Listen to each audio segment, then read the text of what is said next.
Back when I lived in Georgia, Columbus, I lived in this really old, terrible house on a property developed back in the late 1800s.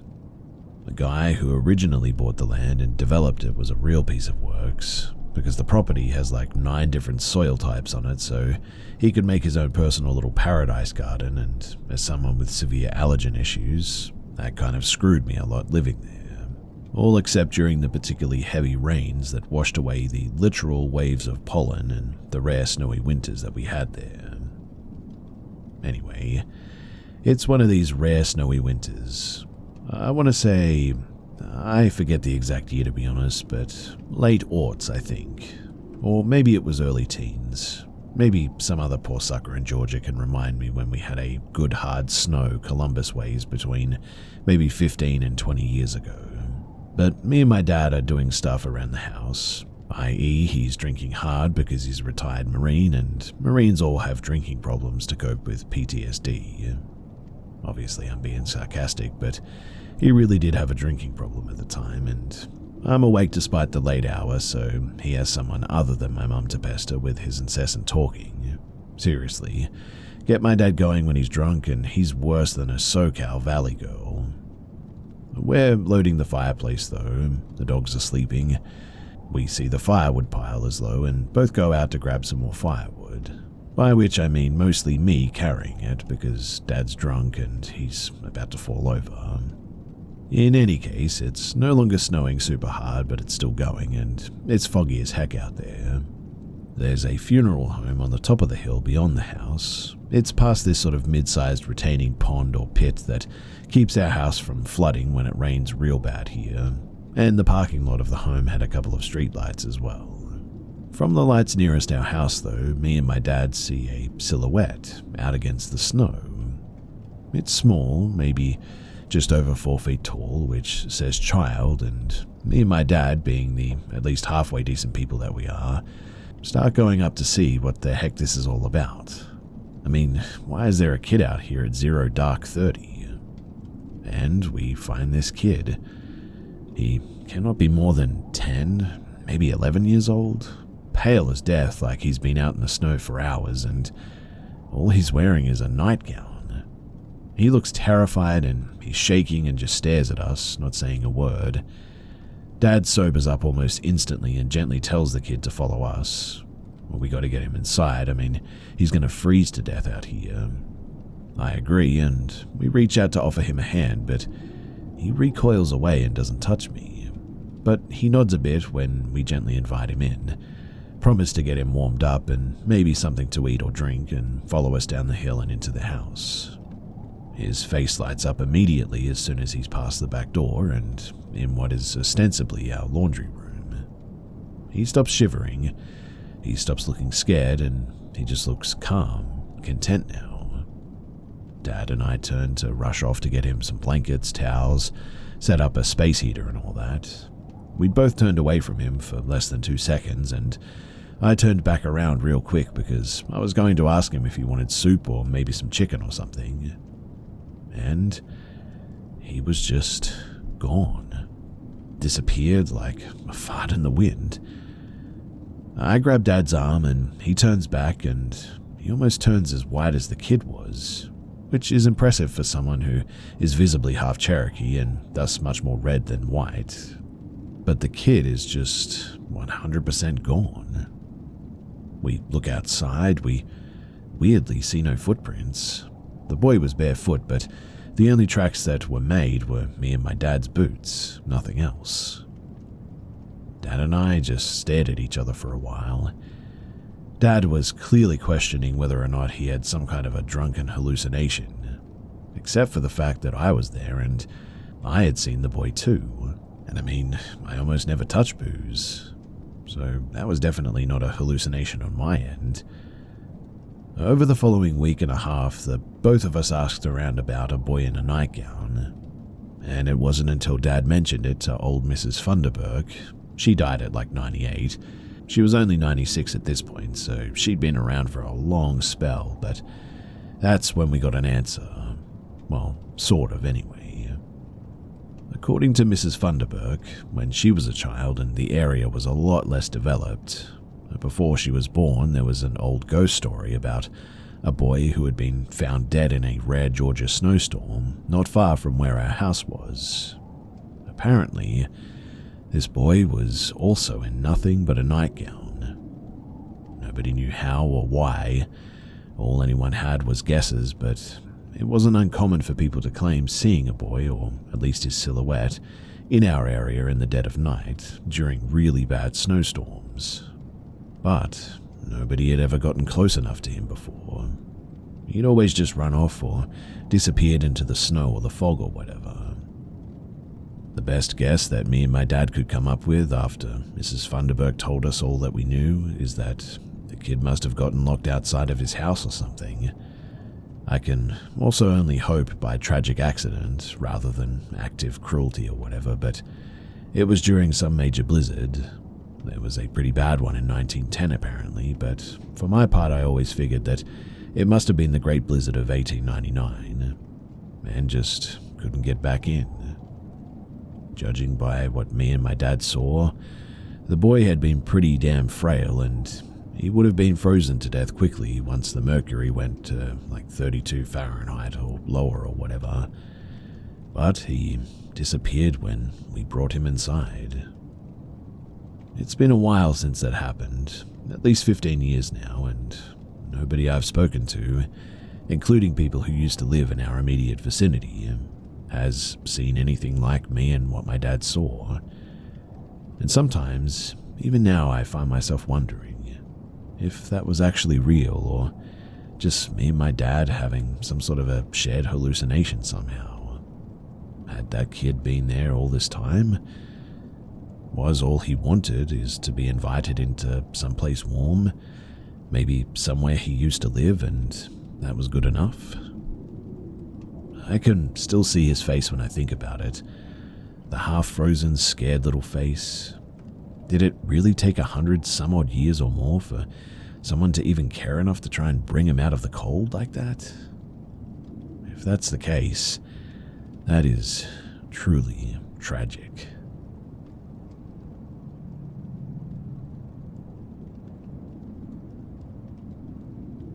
Back when I was 14 years old, my family moved from our home in England to the Republic of Ireland, where we lived for a further 6 years.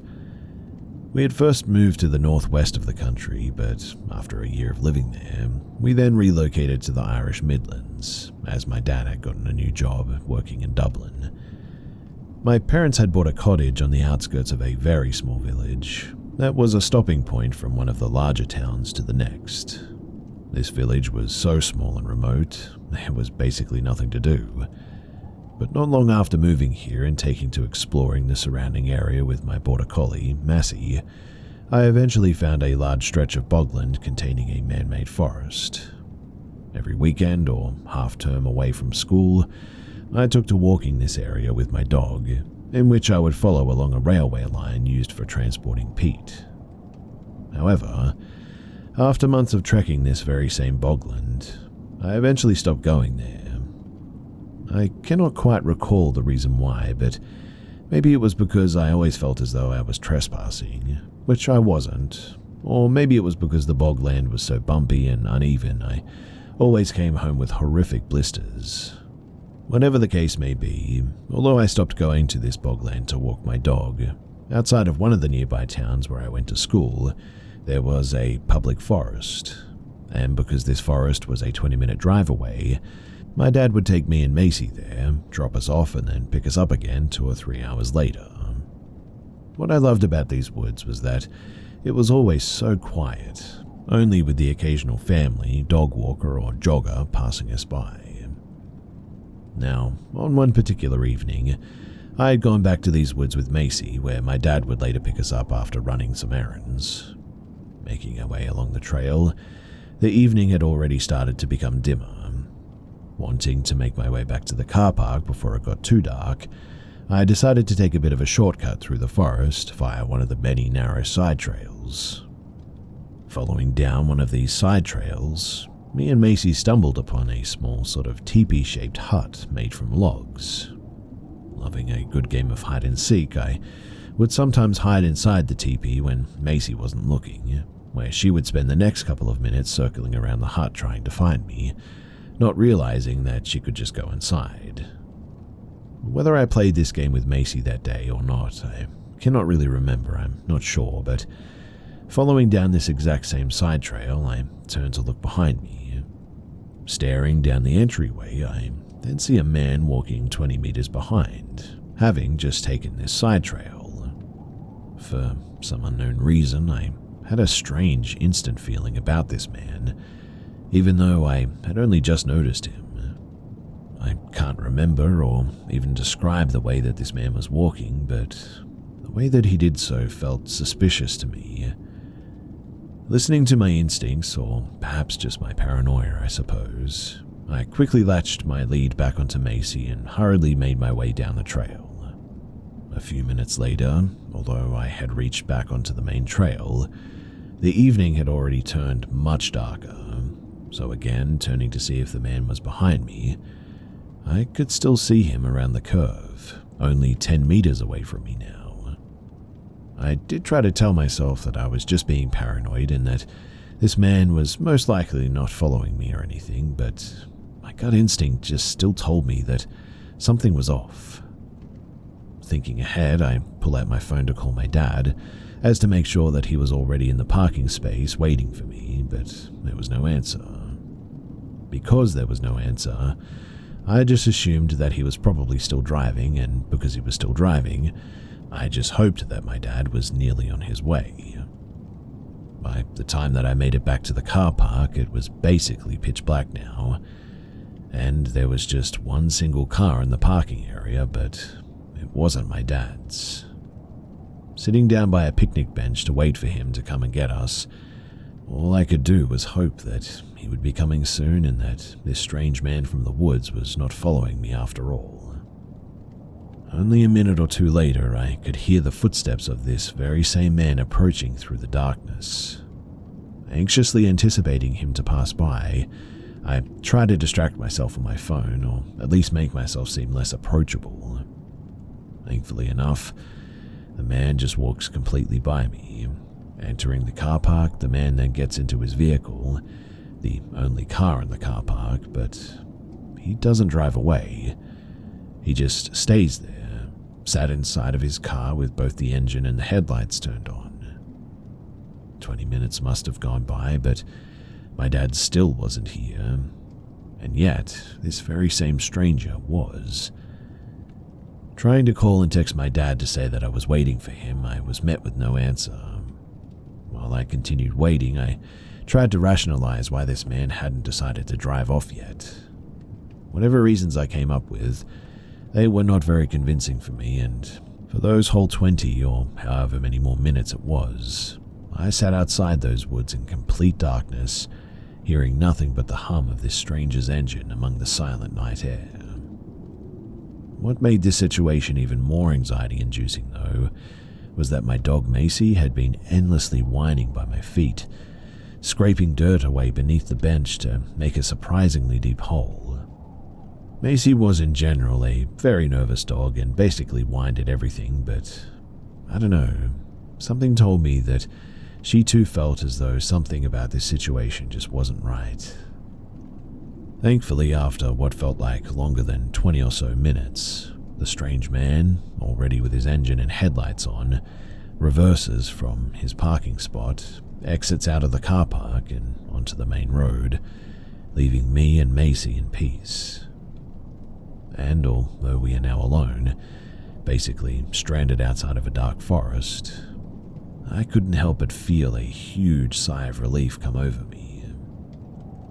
My dad did eventually come and get us, 10 minutes after the man had finally decided to drive off. And do you want to know what my dad's excuse was as to why he was so late? He forgot that he had to pick us up. Now, I don't know if that man really was following me through the forest, although it certainly seemed like it. And I also don't know why he just sat in the car for 20 minutes, seemingly just watching me. But if I had to learn anything from that experience, it would be that my dad can sometimes be just a careless douche. And two, never hiked through the forest alone late in the evening like I did.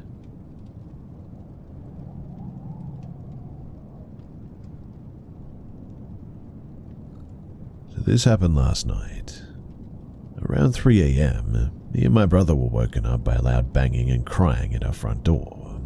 We live in a rough neighborhood, so naturally my brother grabs his shotgun, cocks it loudly, and starts yelling, "It's 3 a.m, go away," through the door. We were both really tired at this stage and freaked out. We'd recently had a girl from the neighborhood break into my car, so we assumed that it might be her again.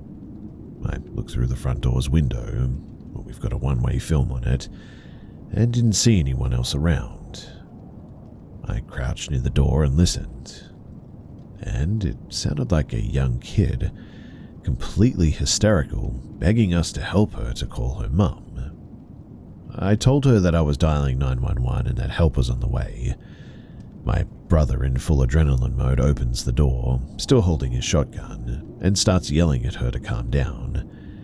I didn't agree with this approach, but in all fairness, she woke up about half the block from her screaming while she was pressed up against our door. After he opened the door, I finally got to see her as well. Honestly, I was kind of hoping that it was a homeless person from our area or even someone looking to do some weird stuff to us, but it was a kid, and the look in her eyes while she was kneeling at our doorstep honestly just made my heart drop. I was thinking that she was around 14, but she said that somebody crashed into her car down the street and that she left her phone in the wreck so she couldn't call her mother. Things weren't really adding up though, so I asked her a few more questions. She kept begging me to go down the street with her, but I told her no way, we're waiting for the cops. About maybe 10 minutes later, 3 tow trucks drive by, heading toward where we told 911 the crash happened, so I felt safe enough to walk with her down the street. On the way, she keeps asking to hold my hand, and I'm just thinking, you look like a teenager, you're barely dressed, and I'm a grown man walking through the neighborhood that you woke up. It's not a good look. I awkwardly asked how old she was, and she said that she was 18, and grabbed my hand anyway. I felt very uncomfortable, but her emotions were definitely outweighing mine at this stage. Halfway there, the cop shows up. I flag them down and explain the situation. Meanwhile, she's telling the officers over and over I have really bad ADHD and anxiety, while handing me her eyelashes, a full set of false lashes. I really didn't want to touch them, but I took them just to help her feel a little safer or whatever. One of the cops pulls her aside and the other starts casually asking me a few questions. He told me that they got another call about 30 minutes before that a teenager was running across someone's lawn barefoot or something, which I looked over and realized that she was barefoot the whole time. Then I saw them cuff her. I think they suspected that she was on something, which I was 50-50 thinking as well. As we're sort of wrapping up, the officer sees me still holding the eyelashes and goes, "What are you going to do with those, bro?" I just told him, "Well, I'll sleep on it. I just want to go back to bed, to be honest." I head home and start talking to one of the neighbors about it. He assumed that it was her parents' house or something, so he didn't want to get involved in domestic drama or whatever. Makes sense, and I just assumed that that's why nobody else got involved. I couldn't really go back to sleep because I was shaken up and pretty worried about her, to be honest. I imagine that it was a traumatic experience for her too. I don't know if that was a justified reaction for her situation, or if she really was on drugs or mentally ill, but I will definitely be praying for her and her family, as obviously it's a bad situation.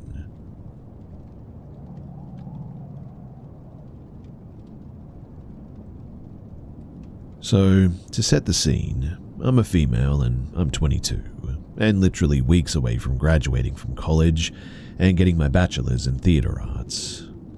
I actually only have a quarter of a credit left to get, so I'm doing work in the theater's department's costume shop to get that credit. It's really not anything too hard. I mean, I know how to do both hand sewing and use a sewing machine, so I've spent time doing both things and mending and adjusting garments for actors. The show, it's a musical, and there are some pretty intricate costumes though, so I was excited to help out to get that final bit of credit and graduate. The costume shop, it opened for weekend hours at around noon, but I stayed up late on Friday night, so I woke up at around 1. I got dressed and went to the costume shop as quick as I could, since I wanted to get all the hours possible. Nothing was out of the ordinary, but as I was approaching the theater building, something caught my eye. There was this guy standing off to the side of the front entrance. Now, the front entrance is pretty open. It's this set of pillars, and then there are 3 sets of glass doors that are led up to by a set of steps. Kind of Grecian, I guess you could say. The building is an old one though, with an addition attached. That one containing the actual theater, while the older building contains mainly classrooms. But this entrance is closest to the way that I usually use to get backstage, and into the costume shop as well. Anyway, the guy was kind of leaning against the stone side of the staircase, and what caught my attention is that I go to school on a very small campus, so usually when I see someone, I immediately recognize their face, even if I don't know their name. But I didn't recognize this guy at all. Physically, he wasn't overly weird looking, maybe a little bit disheveled, but his hair was kind of greasy and he had on a t-shirt and some tattered jeans, I guess. He looked college-aged, same as me, but what was even weirder was that he was wearing this heavy winter parka, even though it was nearing 65 degrees, as well as snow boots. In any case, we made eye contact, and nothing immediately sheeved me out. I'm a bit of an awkward person, so I just kind of gave a polite nod and a smile, and that was that. Honestly though, I do think that that was my first mistake. He didn't smile back too. In fact, his eyes followed me as I walked up the stairs and into the building. Super weird, but I mean, okay, whatever. I mean, my campus does have some weirdos on it. I found that my school in particular seems to attract them, but I'm a senior and I was pretty sure that I had all of the weirdos pretty much catalogued at this stage. But Parker Guy was not among my mental catalogue of campus oddities. I got down to the campus shop and I must have looked troubled, I guess, because the person who was already down there, someone that I know on a somewhat personal level, greeted me and then asked if something was wrong. I told them about the guy, which somewhat amused them, and we speculated on who he could be for a while before they went up to check. Apparently, though, by this stage, he was gone, as I was told when they got back. Now, I worked on sewing literally halved beach balls into a bikini top. The show is a funky one, and listened to a podcast. I got there at 1, and it was around 4:30 that the person there with me left, leaving me alone. By this point, I moved on from the tops and was sewing some snaps onto the back of the blouse to make it fasten better. I took a bit of a break to work on a project due Monday. The seniorities are strong. Then got back to sewing a bit, my headphones off this time as it was just me down in the shop. My headphones off this time as it was just me down in the shop. Now, for this next part, I'm going to have to give you a bit of an idea of the layout of the shop. So, it's in the basement of the building and is a bit hard to get to if you don't know your way around here. The room is relatively large though. It's sort of shaped like an irregular rectangle, I guess, but is separated by the table set up in the middle of the room, the ones with the sewing machines on them. One side is on the way from the backstage behind the building's black box theater, as well as the dressing rooms, and then the other side leads out into this sort of hallway that has doors leading into the auditorium, as well as an exit out of the building. If that made any sense at all, then I'm really happy to hear that. But that direction also leads to the main costume storage room.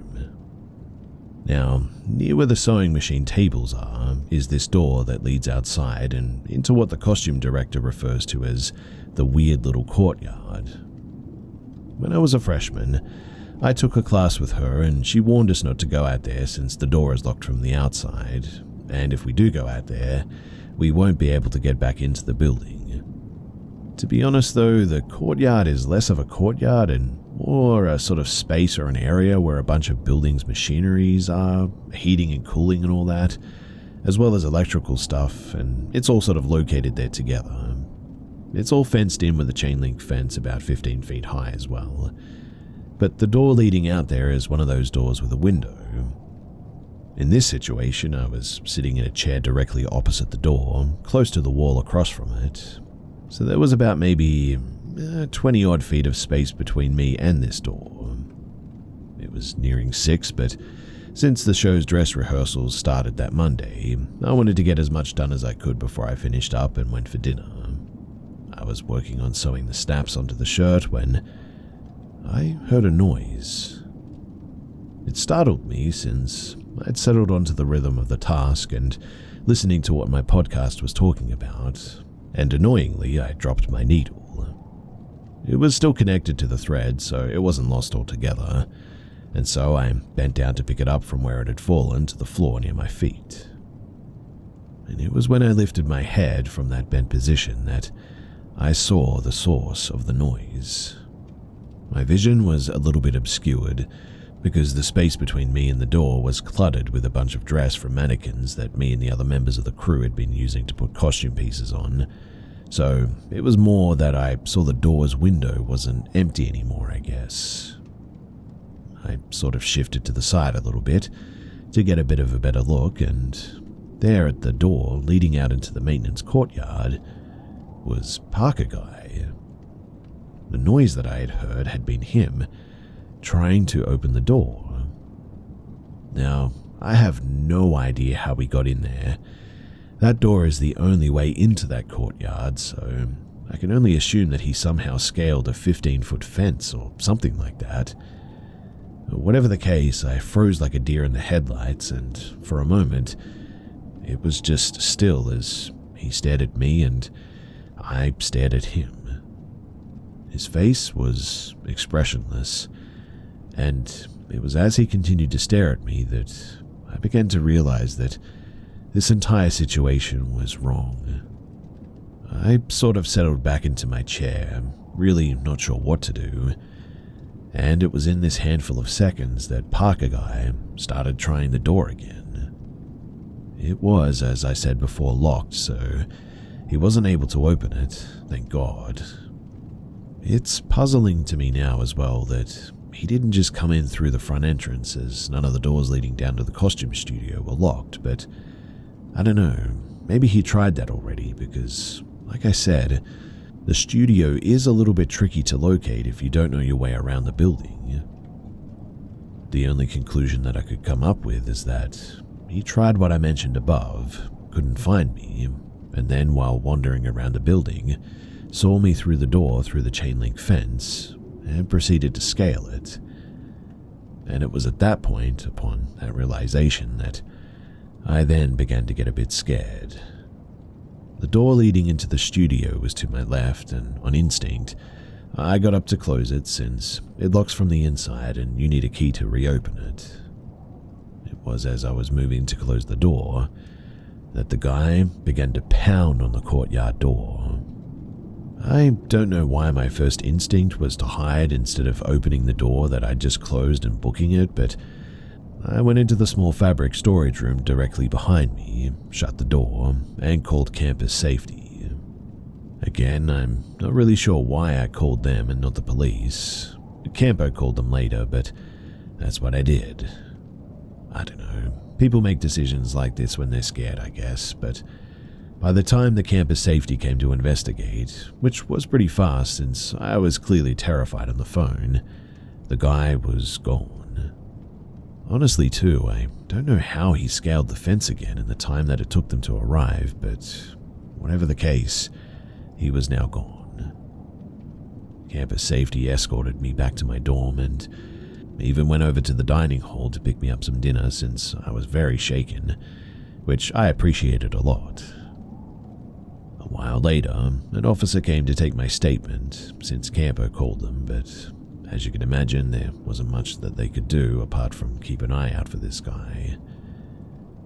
I still have no idea who he was or why he was even on campus, but it couldn't have been for any good reason. In fact, the way that he was behaving, it seemed predatory.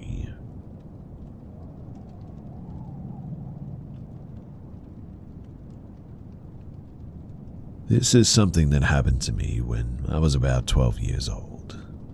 I don't usually talk about it because people either don't believe me or they just don't care. But it's something that stuck with me for years, and when I tell you it, I can imagine that you'll understand why. So, it was during summer break. My cousin was staying at my house because he had broken his knee and needed help getting around and all that.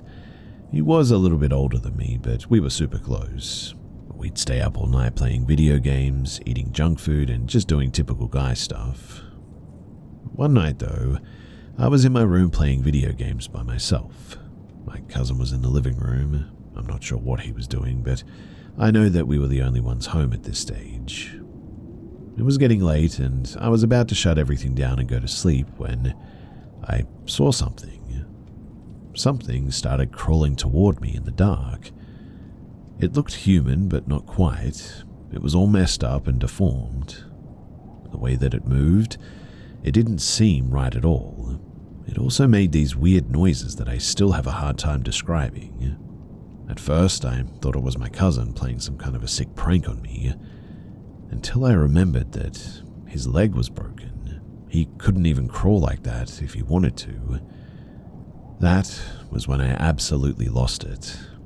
I ran out of that room as quickly as I could, and I didn't even look back. I told my cousin what I saw. He didn't really believe me, but I could tell that he was creeped out too.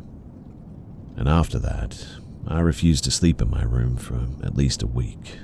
I just crashed on the couch in the living room and I kept the lights on all night. I ended up living in that house for another 6 years after that. Nothing quite like that ever happened again, but that room just never really felt right after that. I always had this weird, heavy feeling when I was in there, like I was being watched or something. I don't know what I saw that night, and I honestly don't care if people believe me or not. I know what I saw and experienced, and to this day I still get chills even thinking about it. I've obviously moved since then, but every now and then I get scared that something like that might happen again. It's a really daunting feeling to live with and something that I wouldn't wish upon anyone. So, has anyone ever experienced something similar to this? Or does anyone have any advice on how to deal with this kind of thing? Like I said, I still get freaked out sometimes when I think about it, and I really don't like to talk about it with anyone in my real life because it's just something that I know is hard to believe.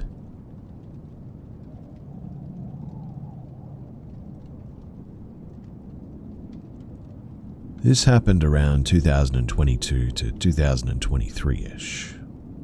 So me and my boyfriend, we were living at my family's ancestral home in the Philippines. Our house is around 50 years old at this stage, and growing up I had heard a lot of stories and folklores that surrounded our house, but I never really believed in them. Well, up until this incident anyway. So, it's almost midnight, and my boyfriend was already sleeping while I was watching YouTube on my phone. Our room is a rectangular room and our bed is facing the windows. My boyfriend was already sleeping soundly while I was watching YouTube on the bed while facing against him. And all of a sudden, he just seemed to get mad at me for being too fidgety and said that he woke up because I was tapping his foot. I said to him that I wasn't doing anything, and not thinking much of it, I just said that maybe he was dreaming. I keep watching YouTube for another hour until eventually I fell asleep. At around 2 to 4 a.m., somewhere around there, I suddenly woke up and I was really confused because I thought that I was dreaming. You see, while I was looking around the room, I noticed that the right corner of our room was really dark, which was weird because our very flashy internet router was supposed to be there, and now it's just pure darkness. A darkness so dark that it was strange. I looked up at the corner waiting for my eyes to adjust until I saw a very tall shadow of a man. I was looking at him for almost 10 seconds without blinking or adjusting my eyes, just to make sure that I was seeing it correctly. The shadow of his head was almost at our ceiling, though. Again, thinking that I was dreaming, I just sort of tried to brush it off, and eventually I went back to sleep. The following morning, my boyfriend was so grumpy that he wasn't able to sleep much last night. Eventually, I went to the bathroom, and when I came back to bed, I said to him, I had a really weird dream last night. I woke up and looked here. I pointed at the corner, and I saw and before I could finish, he said, "You saw it too? The tall man?" I instantly had goosebumps because of what he said. I said to him that I saw it when I woke up in the middle of the night, and he said that he saw it when he woke up too and got mad at me because he felt tapping on his foot. He didn't say anything to me because he didn't want me to get scared, and he wasn't sure what he was seeing too. Needless to say, we called a priest and had him bless our room and the whole house even. And after that, we didn't have any more incidences.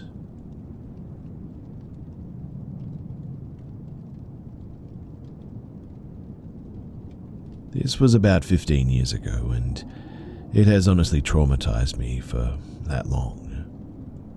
So I was playing Xbox in my room at night with my window down, and suddenly I got this cold ice feeling in my veins from my head to my toes in a sort of intense rush, and I was rendered completely paralyzed from fear.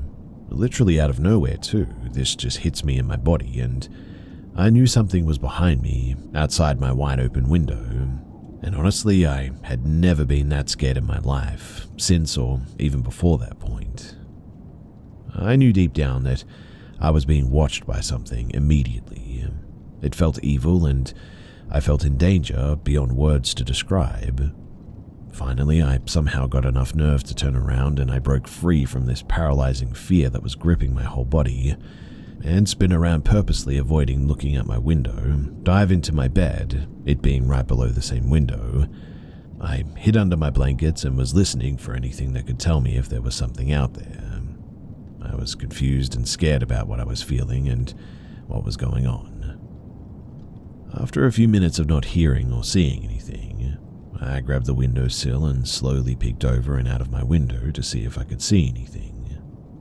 At the time, I owned a PT Cruiser.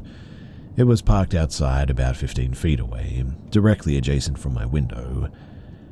And, to my astonishment, this tall grey thing, it looked like it had a fuzzy-like static that clung to its entire body as well.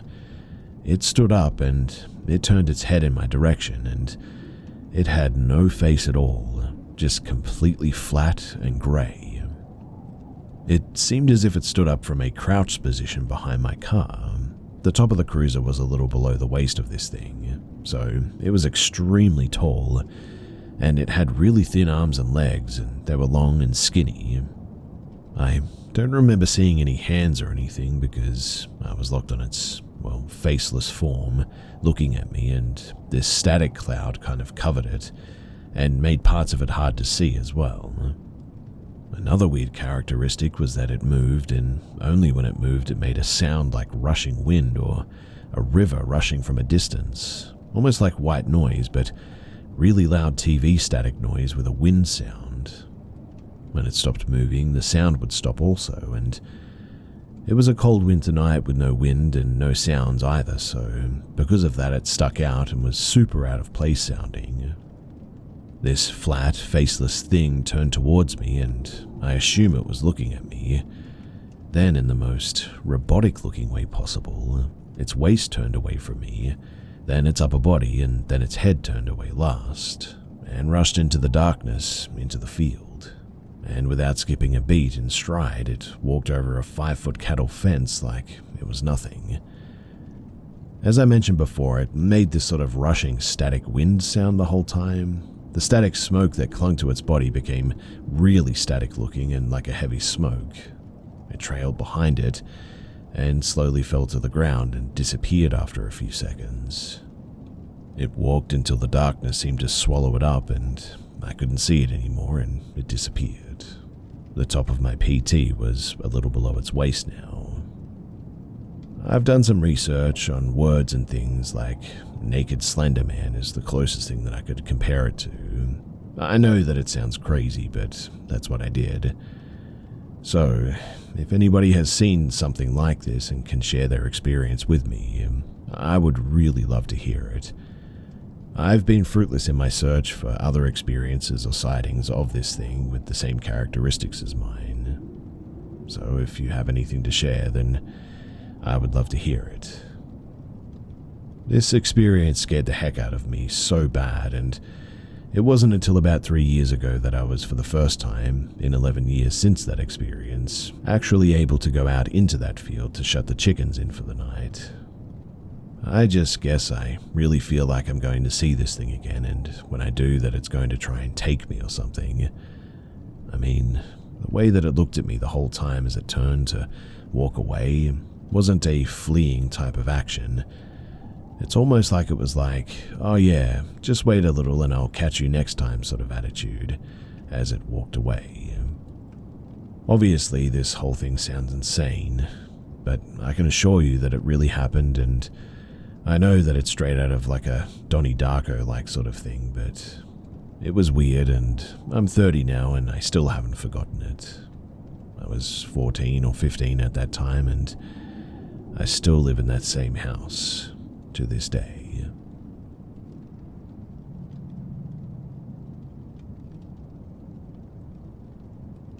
As a kid, I was very bad with understanding social etiquette, or more specifically, I guess, how to not overshare or talk with strangers, no matter how many times my parents warned me. This happened possibly when I was around 8 to 9 years old, and prime for being overly talkative. My mum had brought me to McDonald's with her friend, who had a daughter, so that we could play in the indoor play place after eating.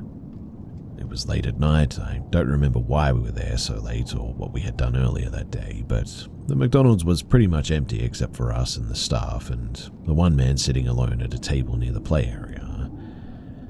It was late, and I don't remember why we were there so late or what we had done earlier that day, but the McDonald's was pretty much empty, except for us and the staff, and also one man sitting alone at a table near the play area. Of course, for whatever reason, little me, seeing a person alone, went up to him with my friend to start up a conversation. I introduced myself and her, started talking about my interests, my school, a lot of things that I don't really remember. I don't remember him replying either, but we eventually left him alone after he called someone on his phone or whatever, and started speaking in a different language. I didn't recognize it, and I don't remember it in enough detail to take a good guess now either.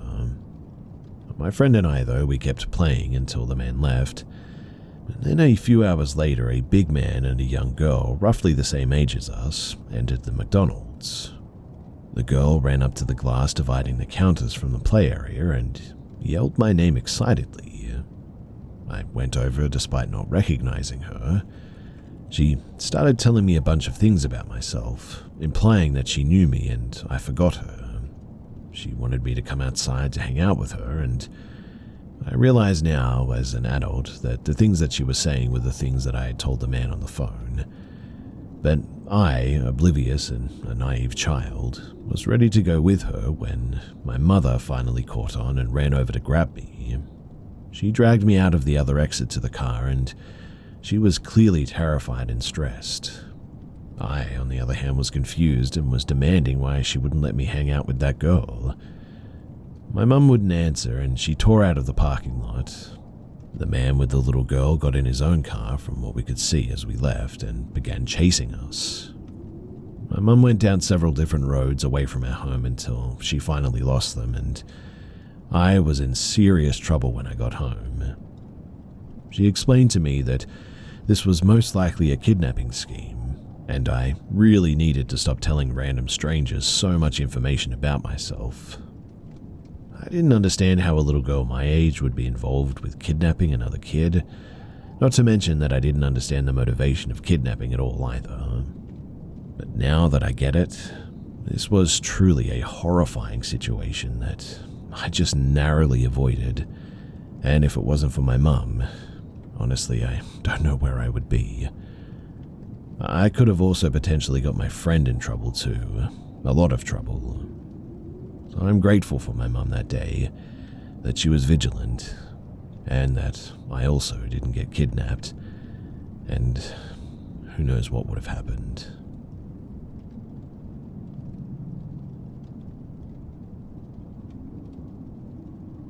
So, for some context, I had a really terrible childhood, to the point where I don't even remember anything from birth all the way to like 13 years of age. Everything that I do know about what happened through those years was from a mixture of sparse memories, things my family have told me about myself, and police reports. One of those things that I do remember, however, is this lady that I called Auntie.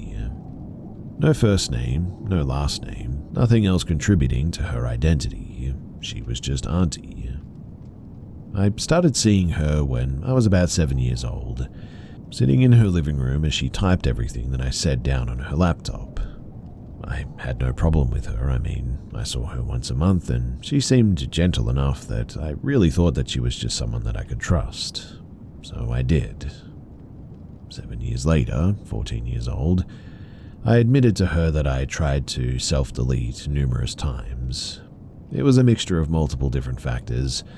My mother's increasing toxicity, the lack of social interaction at the time, and more importantly, I never moved on from the horrors of my childhood. Now, I was 14 years old at the time, and I was able to wonder why these meetings with Auntie never actually seemed to help me, especially to do with the fact that I begged her to tell me why I constantly wanted to end myself. And I remember on the way to Auntie's house one day, I asked my mother if I would ever get the chance to see a different person, maybe a different sort of help that Auntie clearly couldn't give. I was just hissed at to be quiet. Around that time too, the relationship between me and my mother began to crack a lot. My mother became a source of grief to me, and I cried about it during multiple sessions with my auntie. Auntie, at the end of these sessions, would try to defend my mother or make me seem like I'm blowing things out of proportion. I tried to come up with my own reasons at the time and why she was not trying to understand things wholly, and I just chalked it up to her being empathic, maybe being able to explain why my mother was terrible was supposed to help me embrace it in some weird way or something. And then, more things like that seemed to happen.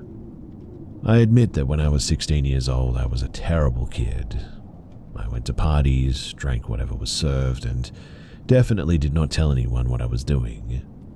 But then Auntie started to ask very specific questions, especially to do with the topics I just mentioned. Quite honestly, I was sort of in shock, I guess.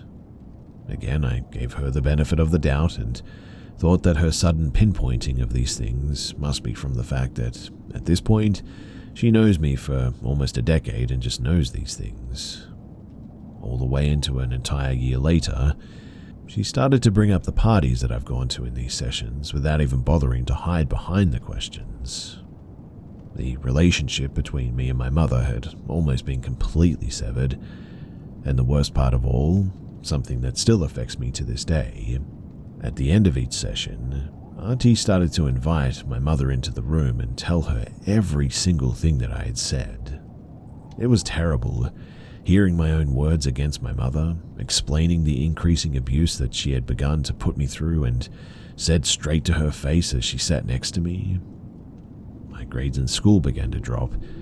My mother forbade me from going out, and I was completely isolated. So again, self-deletion and all that.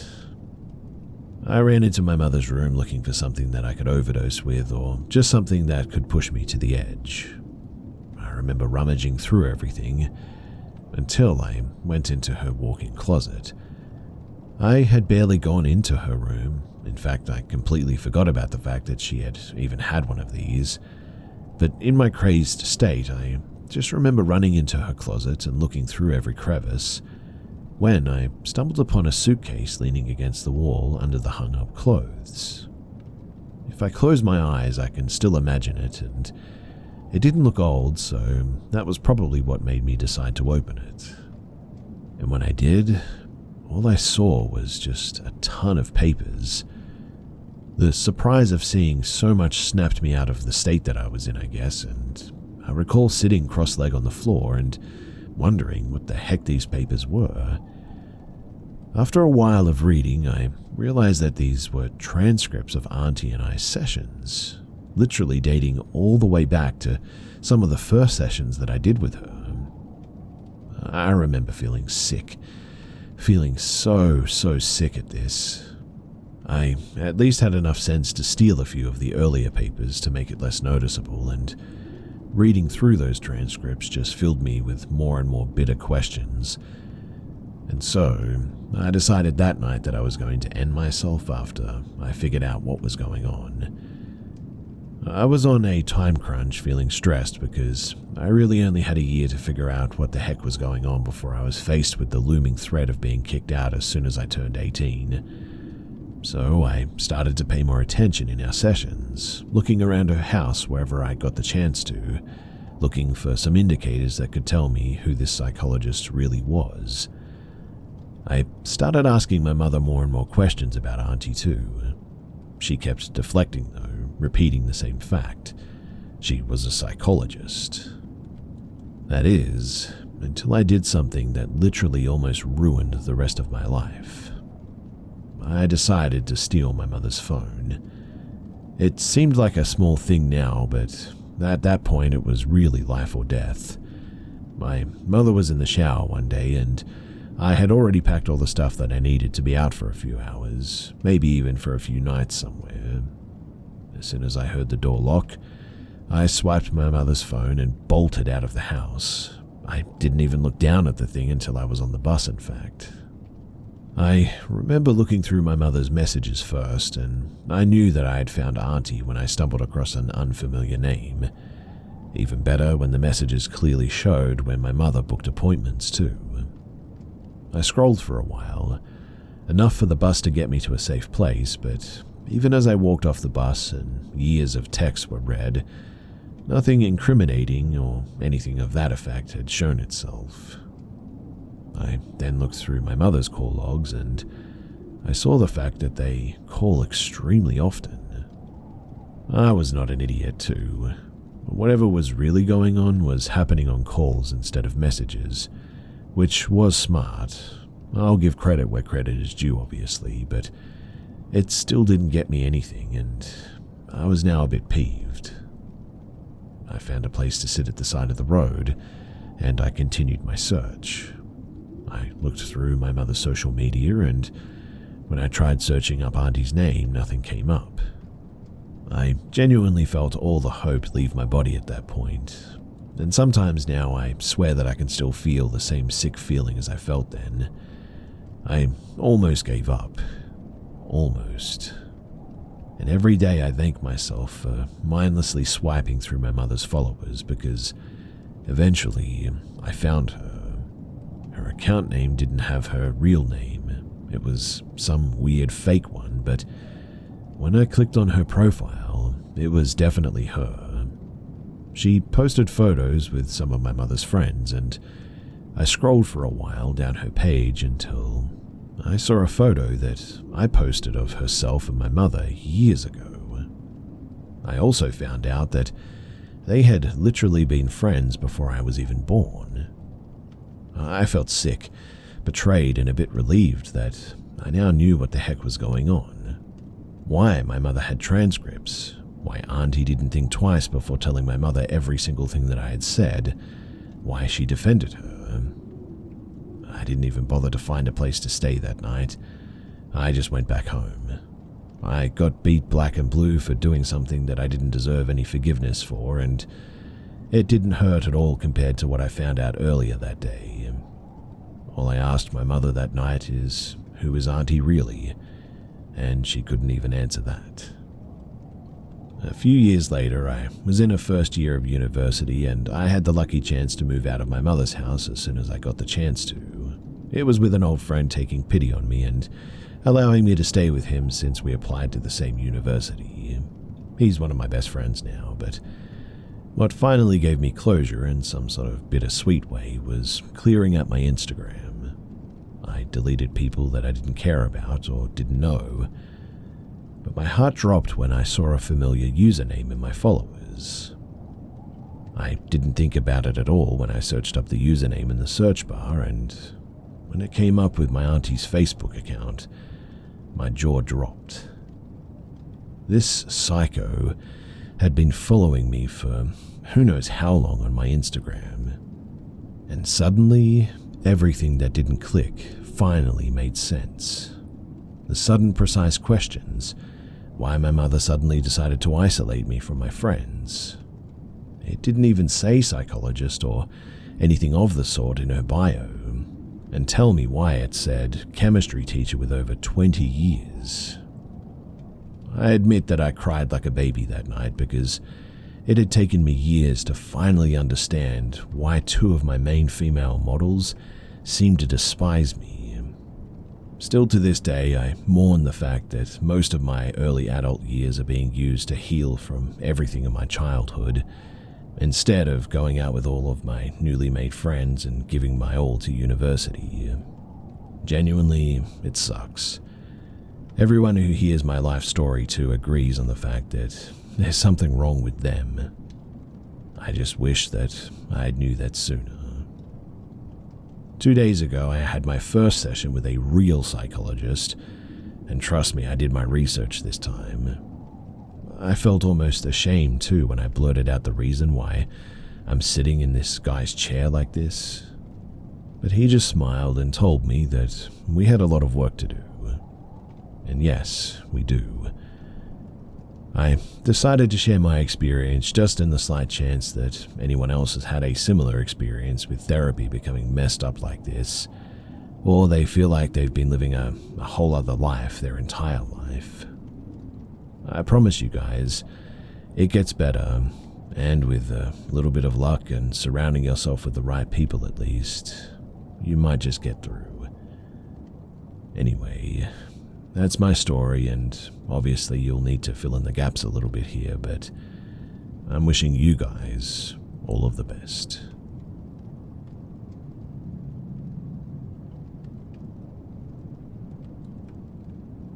So my best friend and I are both from London, but her family on her dad's side is from Ireland, so she goes there every summer for the entire summer.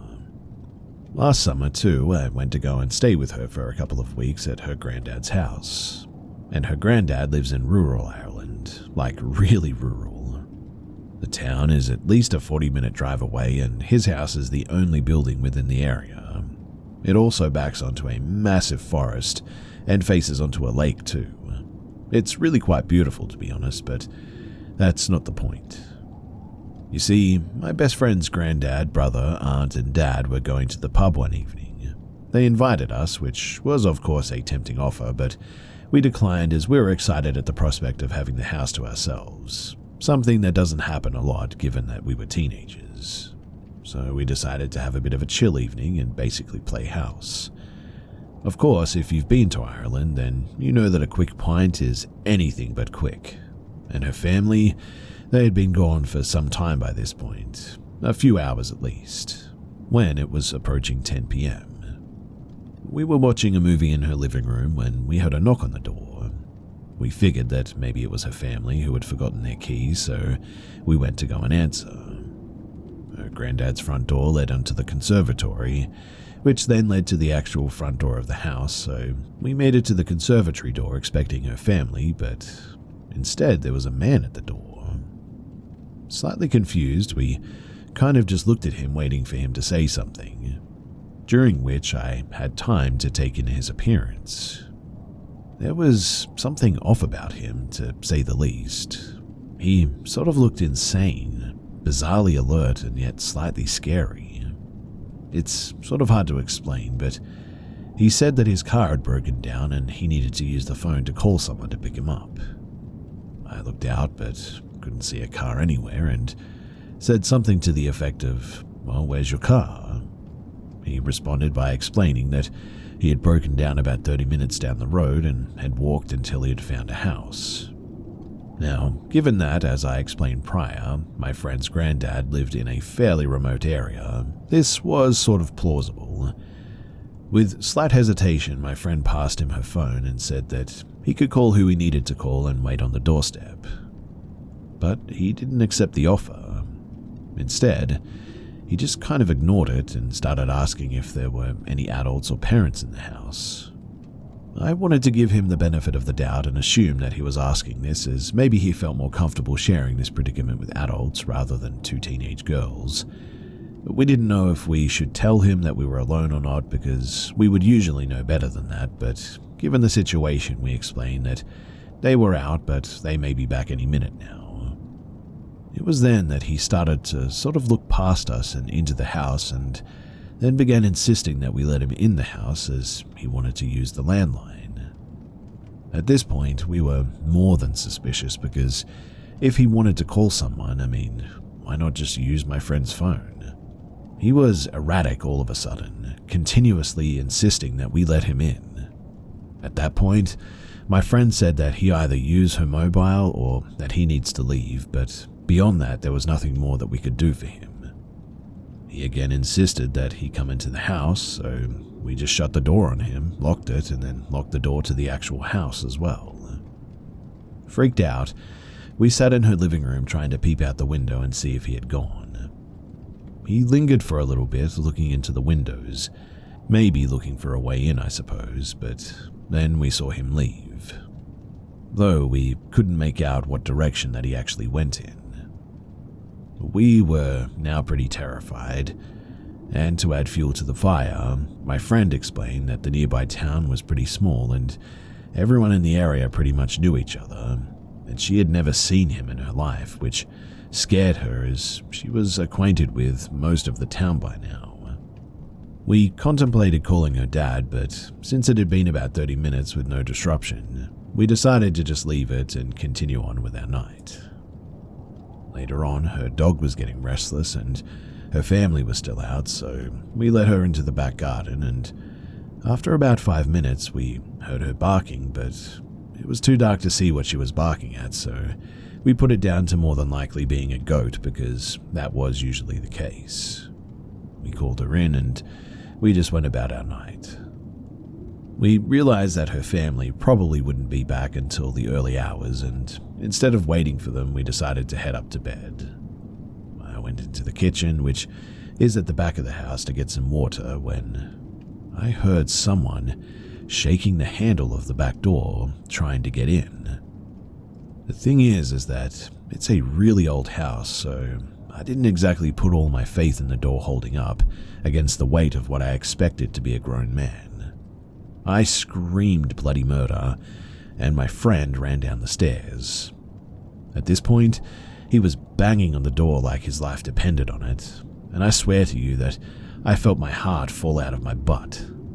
My friend shouted back that she was going to call the police, which was a lie as she had taken our phones upstairs, but she thought that it may deter him. And luckily, this seemed to finally scare him off. He stopped banging and we heard his footsteps move further and further away until we couldn't hear them anymore.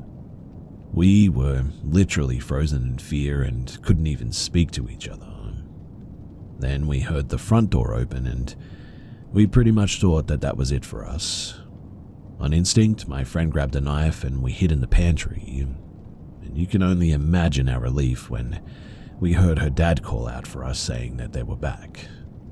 We were absolutely dazed, and I'm sure that they could tell, so we frantically asked them, "Did you see a car on your way here, or a broken car, or whatever?" And they responded that they didn't, and I swear to you that I nearly defecated myself just then and there. We never did find out who that man was. The guys went out and took a look around, but they never found anything.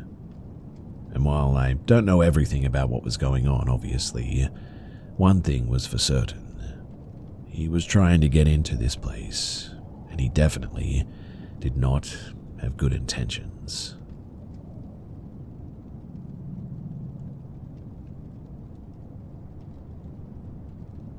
When I was 13 years old, I went camping with my school at some point. When I arrived, I noticed the camping spot was just some tents in a dark and creepy forest. The tents were also small, and we even had to share a tent with 12 other people. I liked the activities that we did. We built a boat, we played football, and we roasted marshmallows around a campfire. When it was time for sleeping, I chose the bed all the way at the back. I opened my suitcase and realized I did not bring my pajamas. So I slept with my normal clothes on for the next 3 to 4 hours. Until I was awoken by a loud rumbling noise. I slowly turned around and 2 tall creatures hunched over my suitcase. They were searching for something, I thought.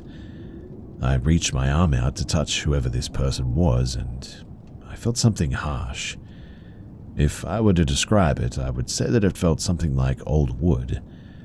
After I had touched it, though, I asked who it was, and then I just sort of blacked out. In the morning, I was woken up by my alarm on my phone.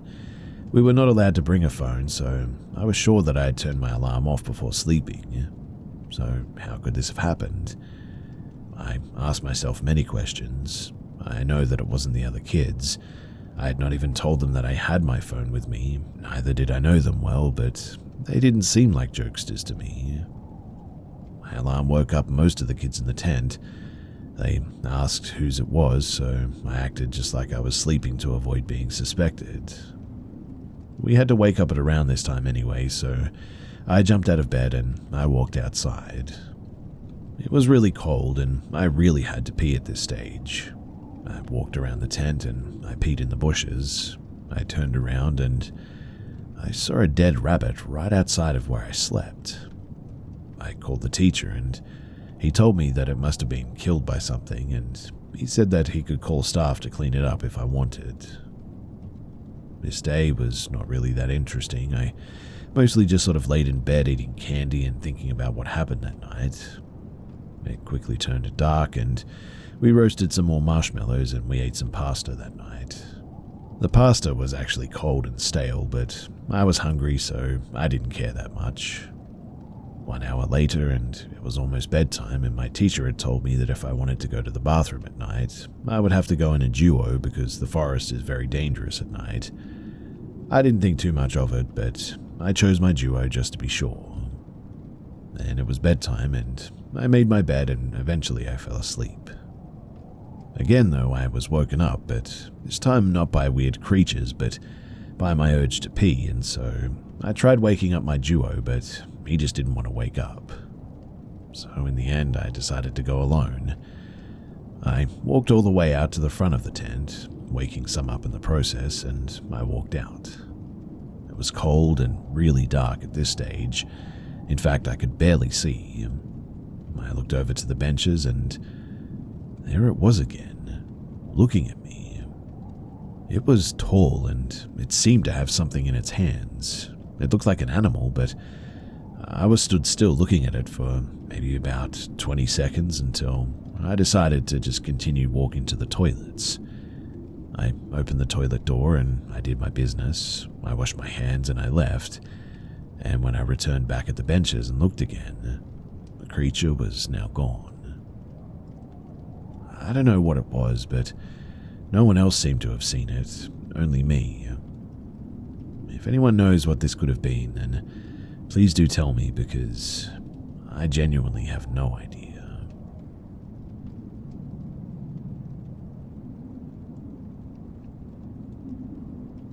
I'm going to try to explain this as short and as best as I can. To give some context, I've experienced sleep paralysis many times in my life, and it's always been very simple.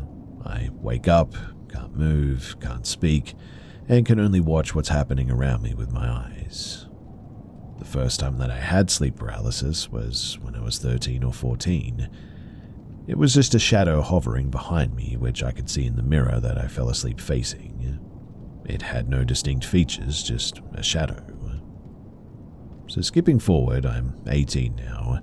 I still have sleep paralysis here and there, but have not seen the shadow since I was 14. This past weekend, me and my boyfriend went down to this friend's house. They always tell me about crazy paranormal and scary stuff that they've experienced, so obviously I've decided to bring my Ouija board. I've had it for about a year, but it has yet to do anything, so I kind of just started to doubt it was real and hung it on my wall. It was about midnight-ish, and we went walking on the train tracks near his house. Decided to stop by a little ghost town because he lives basically in the middle of nowhere, and pulled out the Ouija board. It was only me and my boyfriend's friend with our hands on the planchette. Trust me too, I know the first mistake, but I genuinely started to doubt that Ouija boards were real even. But basically, to sum it up, I asked the basic question, are there any spirits who would like to communicate with us? To then I get a response, GETO or get ow. Me and my boyfriend's friend and I panicked and said goodbye before we even got the last two letters because we knew exactly what it was saying. And that was the second mistake. We practically ran back to his house and went on with our night, and I was still extremely skeptical and thought that maybe it was probably his friend, but there was not really any way that I could prove that. Well, the next night I'm at home completely alone. I'm laying in bed and praying and accidentally drifted off before I finished praying, which I then experienced sleep paralysis. And it is the shadow that I saw when I was 14. But this time it has eyes and it's closer. All I remember from it is that it was leaning over to get closer to my face and I was freaking out. Now, the part where I get confused is this wasn't normal sleep paralysis, I guess you could say.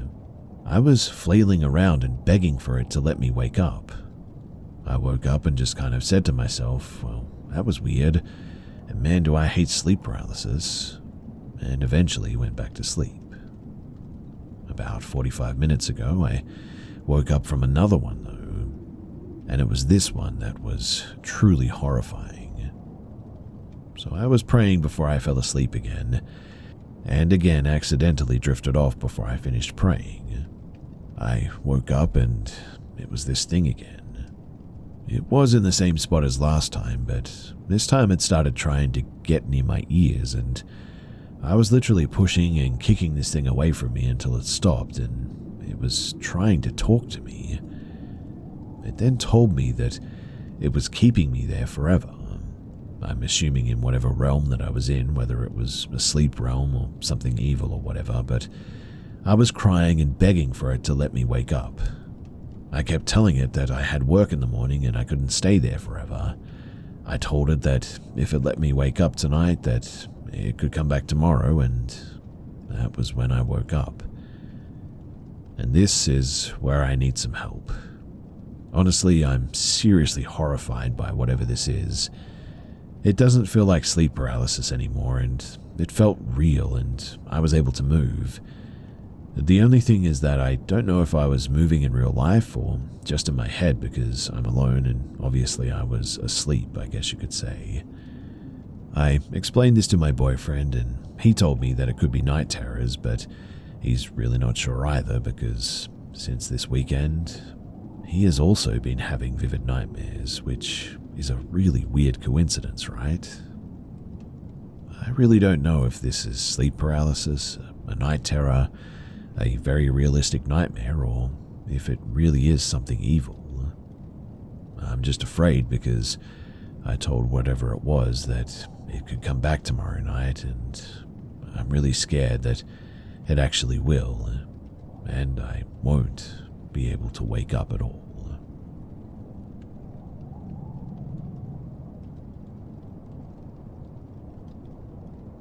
This happened to me a few weeks ago on a warm night when I decided to go for a walk in the forest to my favorite clearing.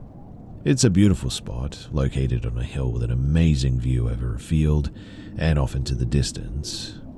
I've even watched a few sunsets there, and it has always been one of my go-to places. There's also a campfire there as well, which seems to be used occasionally by other people. I I left my apartment around 10 o'clock and I headed toward the forest. The night was pitch black, but I chose not to use a light. I'm really not sure why I chose that, but maybe I just didn't want to attract attention and preferred to enjoy the quiet warmth of the evening alone. Whatever the case, as I walked, I passed an old farm next to the road leading to the clearing. The road itself connects to another town nearby, and I had passed that farm many times before, and I had never seen any animals, people, or cars around it. It always seemed to be abandoned to me, but that night was different. So as I walked past it, an unmistakable farm animal smell hit me, something that I had never experienced there before. It was that sort of typical earthy, musky scent that you get when animals are around. If you know, you know, but instinctively I looked around, hoping to spot something in the darkness, but just as always, the place was completely empty. No animals, no signs of life, nothing except the strong smell lingering in the air. I found that a bit strange, but I shook it off and I continued walking. Soon I reached the clearing and I sat next to the campfire, ready to stargaze. That was my whole purpose for coming, and I wanted to lie under the sky and take in the stars a bit. When I inspected the campfire, I noticed that beneath the ash there were some embers still glowing. There was also firewood stacked nearby, left by whoever had been there before. So I decided to rekindle the fire using the leftover wood, and soon I was lying on the ground next to it, just sort of stargazing and watching up in the night sky. For a couple of hours until midnight, I enjoyed the peaceful night too. But eventually I ran out of firewood. I didn't feel like venturing into the woods for more either, so I let the fire die out and I allowed myself to drift into the quiet darkness. But then, like out of nowhere, suddenly I hear footsteps. They were coming toward me from the gravel road, loud and distinct in the silent night. The fire had burned out completely and the moon was dim, leaving everything in near total darkness at this stage. I couldn't see them, and obviously they couldn't see me, but as I lay there on the ground, hidden by the darkness, I listened closely and tracked their movement by sound alone. As the footsteps passed me, I got up and I started following them. It wasn't strange to me at the time. I was heading home, and they just so happened to be going in the same direction toward my town. If anything, I felt a strange sense of advantage that they didn't know that I was there, but I knew about them. Their footsteps remained steady, crunching over the gravel, and I could hear my own footfalls joining theirs. But then, all of a sudden, without warning, their footsteps just vanished. Gone. I stopped, confused. I didn't really think much of it at first and continued down the road, passing the farm again, but something nagged at me, so I paused, turned around and waited, expecting to see someone emerge from the darkness behind me. Maybe I had somehow passed them without noticing. In the near-total darkness of the forest, after all, it was possible, but no one ever came out. I stood there for quite some time too, staring into the darkness, waiting for a moment, a sound, anything. But there was nothing. No footsteps, no rustling in the trees, no sign of anyone. And that's really when I became unsettled the most. If it had been a person walking ahead of me, they wouldn't have known that I was there, which means that if they suddenly heard another set of footsteps behind them, it could have startled them for sure, and if they had jumped off the road onto the forest to hide or escape, there should have been some noise, branches snapping or leaves rustling or something. But there was nothing. I didn't think about it too deeply until a few days later when I replayed the whole scenario in my mind, and the more I thought about it, the stranger the whole situation becomes. Really, I'm not sure what to make of it, but that's why I'm here. I would really love it if you guys could help me figure this one out. Were those just a couple of people walking out in the night like me, or was there something else going on? Also, I should probably mention too that the next day when I went back, I could clearly see my footsteps. You could see the imprint of my shoe and all, but there were no other footprints anywhere. I don't know. The whole situation is weird, and I would love your input.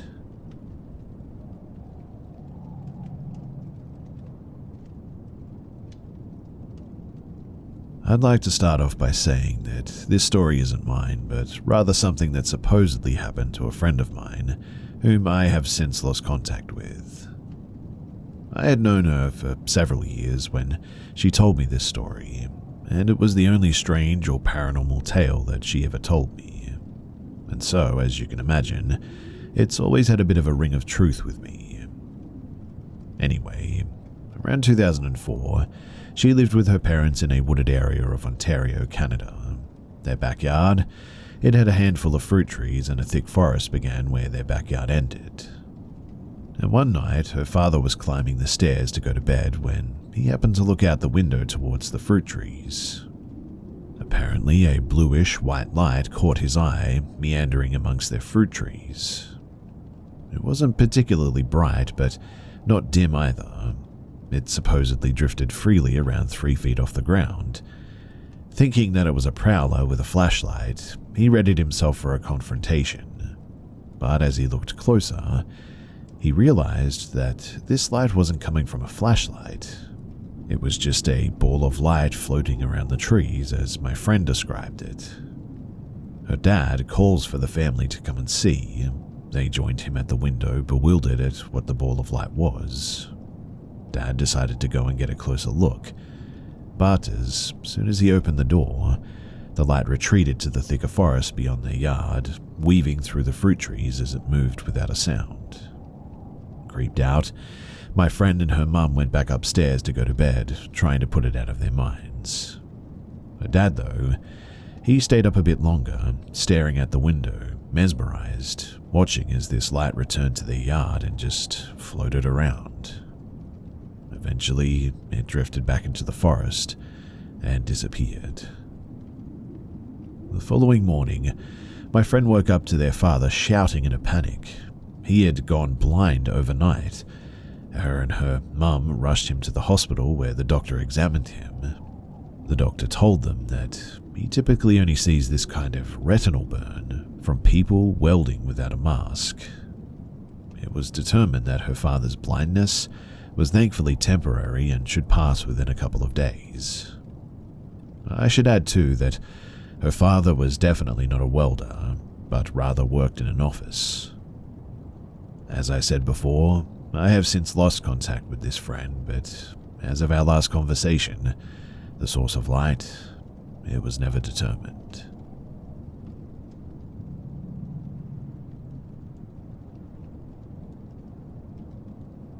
I moved into my childhood home when I was 2 with my mum and my dad.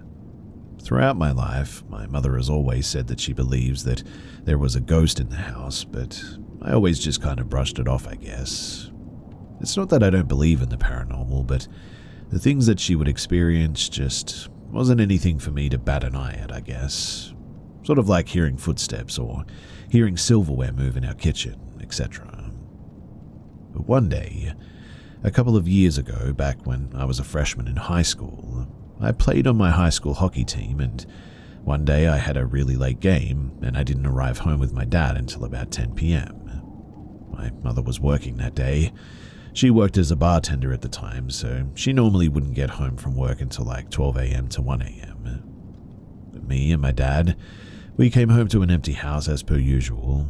Pretty much every day he goes outside into our backyard to smoke a cigar, and that night it was the same routine. And as soon as we got into the house, and as he was getting ready to head out back, I told him that I was going to head into the shower, so that's what I did. I had a dog at the time, a small one, but she was outside with my dad during this time, so I'm just doing my stuff in the shower.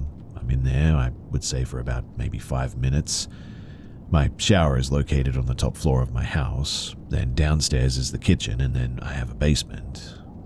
And all of a sudden I heard 3 clear loud knocks on my bathroom door, about a couple of seconds apart from each other. I sort of stop what I'm doing and sit there and listen. I say hello, thinking that it was my father, but I get no reply. No sounds, not anything.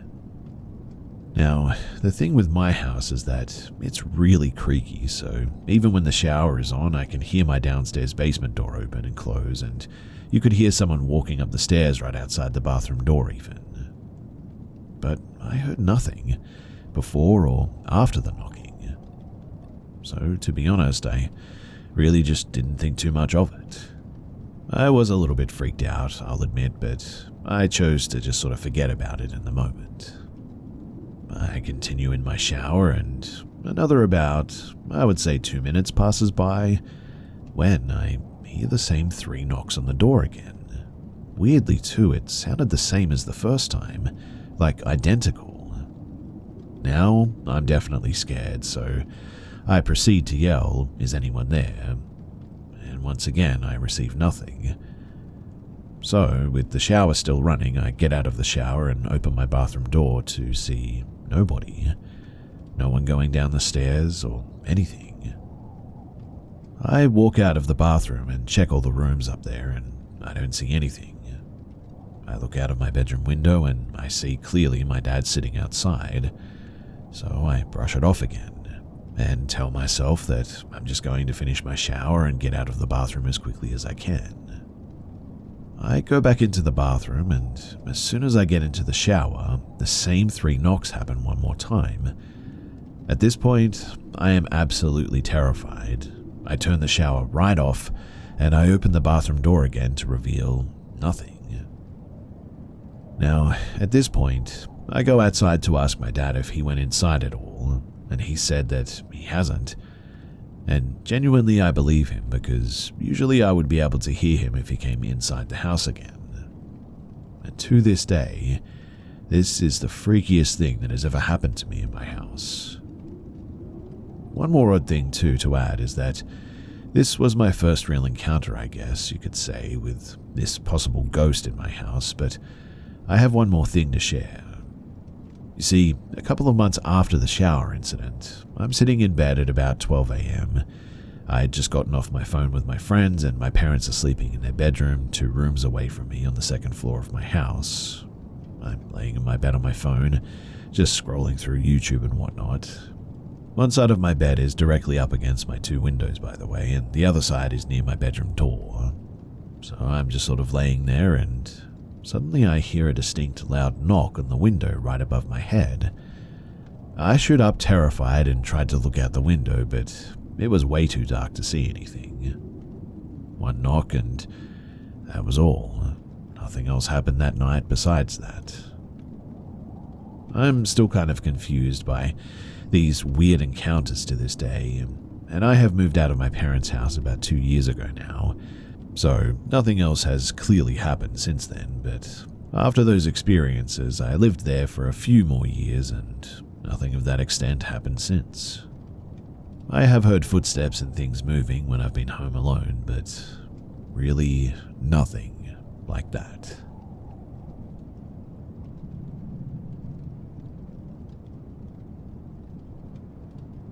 So my uncle, a wallpapering expert, and my father, a skilled carpenter, teamed up for a project one day, an old white Victorian house nestled in the quiet seclusion of rural Connecticut. For my 13-year-old self and my 11-year-old cousin, this was more than just a renovation project. It was an open invitation to explore our fascination with the supernatural. This particular house, it felt like hitting the jackpot too. The property sprawled across several acres, boasting a built-in greenhouse. Further out, a dilapidated shed leaned at the yard's edge, where the forest began.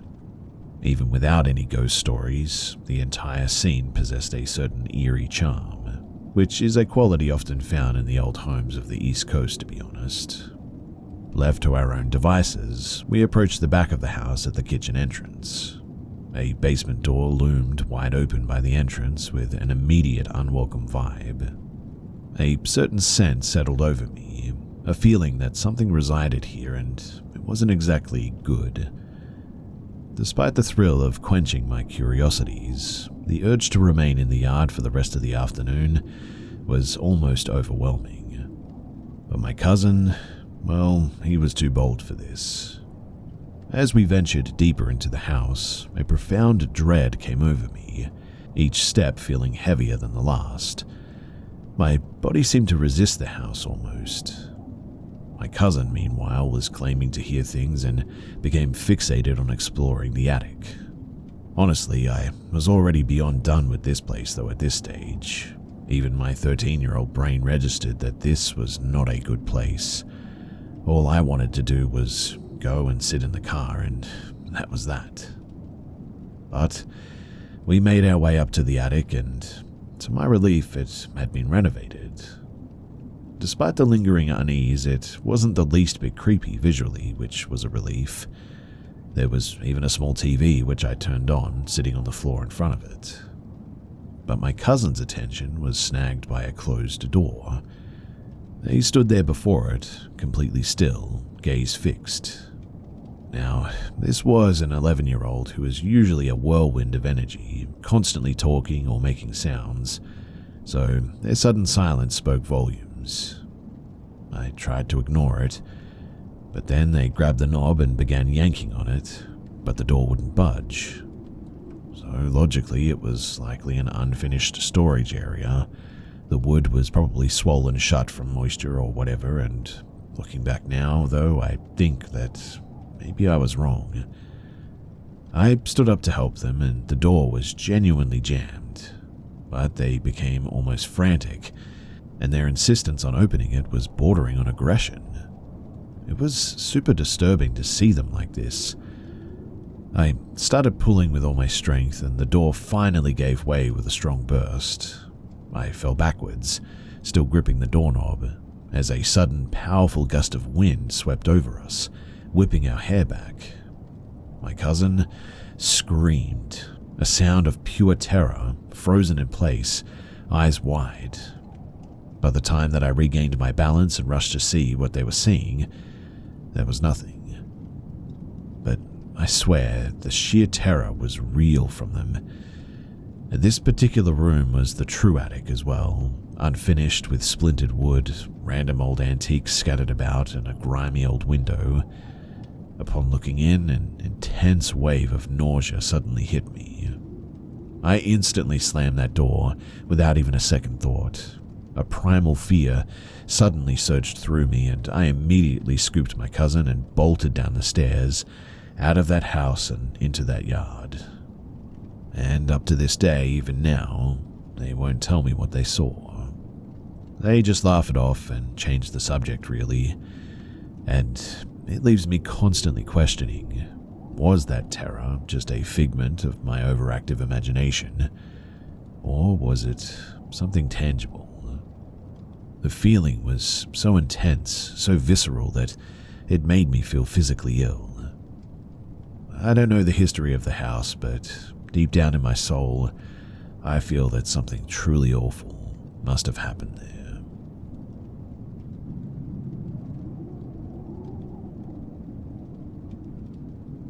In the summer of 2023, I was camping with my family in Beaver Creek Campground in Montana for a few nights while visiting Yellowstone. And the first night there was the most unsettling experience that I have ever had. So my mother, stepfather, and his brother, they had all gone to sleep at around midnight while I stayed up for about an hour by the fire. It was pitch black when I decided to snuff the fire out and head to my tent to sleep for the night. After about 20 minutes of laying in my tent, I began to hear sniffing noises immediately outside of my tent. Fearing that it was a bear, I was completely frozen. This continued for a while until I heard the familiar breathing and shaking noises of that of a dog. I relaxed a bit, supposing that a nearby camper's dog had wandered off or something. I stopped hearing the dog after a while, but then I heard footsteps walking around our campsite, and the sound of a large stick being dragged along the ground all around. I was frozen in fear again at the possibility of a stranger walking around our campsite in pitch-black darkness. Suddenly, though, an obvious camera flash had gone off right in front of my tent. I was frozen, solid in fear. Later, it felt as though an animal or a person had laid down or cradled the corner of my tent as well. I felt a presence for maybe about 5 minutes and kept feeling as if something was lightly fidgeting with the corners of the tent. Still frozen, I prayed for this to stop. But then I was forced to make this person, or whatever, acknowledge my awareness of the situation when I sensed another's touch on the zipper of my tent door. I called out loudly, "Who's there?" My stepdad awoke and called out to me while I was too afraid to open my door. 10 seconds passed when I knew that he was out of his tent with his gun, and then I finally emerged. However, there was nothing there, and after I called out, I didn't hear or sense any movement going away from the campsite. All the while, too, my mum and stepdad have a dog in their tent which reacted to nothing the whole time. Well, that was enough for me. I slept in the car the next 2 nights, and thankfully nothing else happened.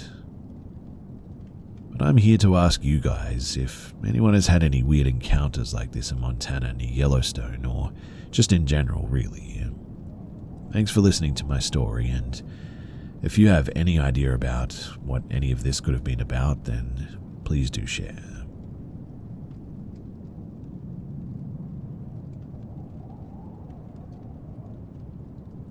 This happened at my sister's house in 2019.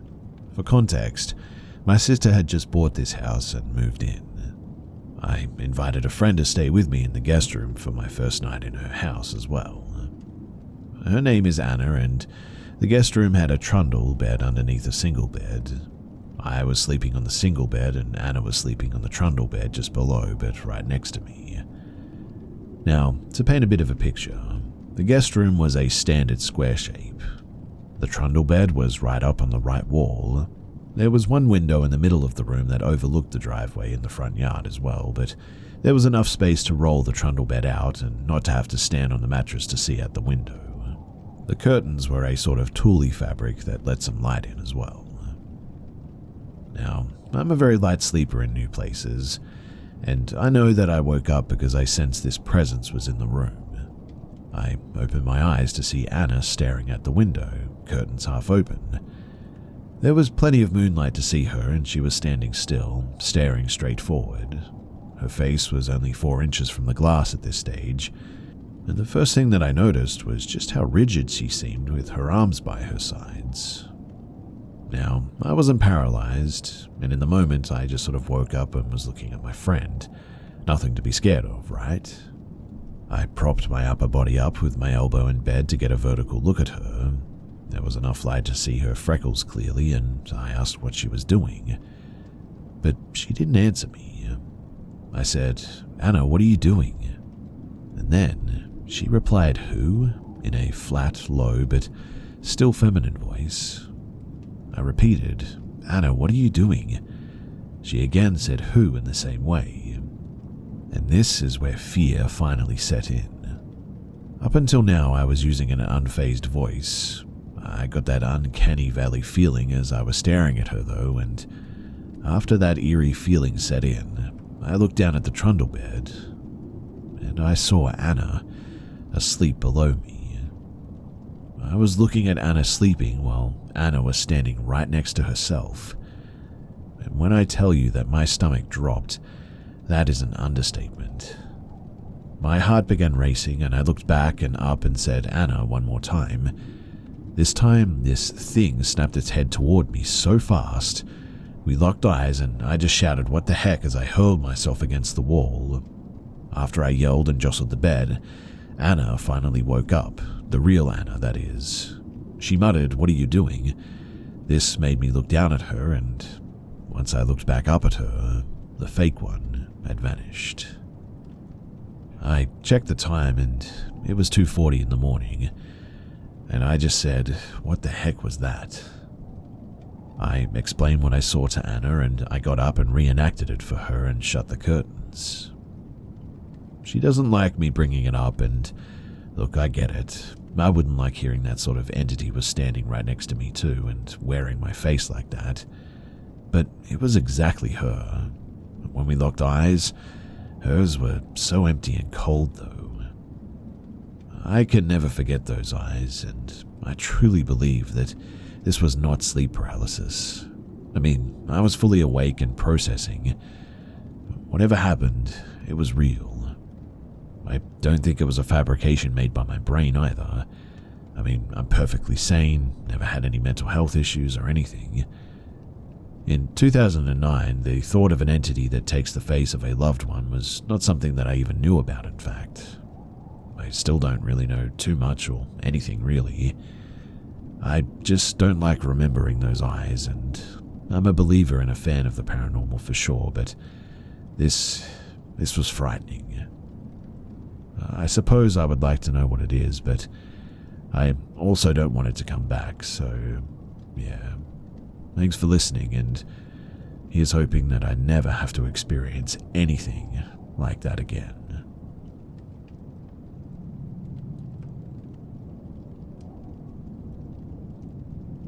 So I'm male and 29, and this happened to me and my then girlfriend. It was the middle of July in 2011. I was a 15-year-old teenager, completely clean from any alcohol, drugs, or anything like that. In fact, I was very athletic at the time and loved sports. I would even describe myself as a pretty responsible and grounded kid for my age. That summer though, like every year, I was spending my vacation at my grandparents' village, a small place of around 400 people. There were always kids to play with, and we would stay out together from afternoon until sometimes around 2 or 3 in the morning. My grandparents gave me a freedom that I never had with my parents. In their backyard, there were 2 houses as well, and one was built by my great-grandparent, was over 100 years old. The other newer one, though, was built by my grandfather. That summer, for the 2nd year in a row, I decided to live by myself in the old house, and my grandparents stayed in the other one for the time being. During the day, I helped my grandfather with farm work. We had a sort of small farm there. A lot of hard work, and in the evenings I went out with friends and came back whenever I wanted. Honestly, it felt like absolute freedom, and I loved it. At that time, I also had a girlfriend from my school back in the capital city. I was deeply in love, and it was my first love, full of innocent excitement. We talked on the phone daily. Now one night, a big summer storm was approaching. The village lost power, no lights, no street lamps, complete darkness. It started pouring and thundering so hard that there was no way anyone could go outside. It was around 11 o'clock when I decided to go to bed. Outside, the storm was so fierce that the thunder made my bed shake, and it was really windy the whole evening. Surprisingly, I fell asleep pretty quickly that night. Now, the next thing that I remember was waking up to the sound of my phone ringing, a Nokia 6303 next to me. When I opened my eyes, what I noticed first was that the storm had completely passed. Clear sky, calm air, the streetlights were back on. I looked at my phone and it showed my girlfriend's name.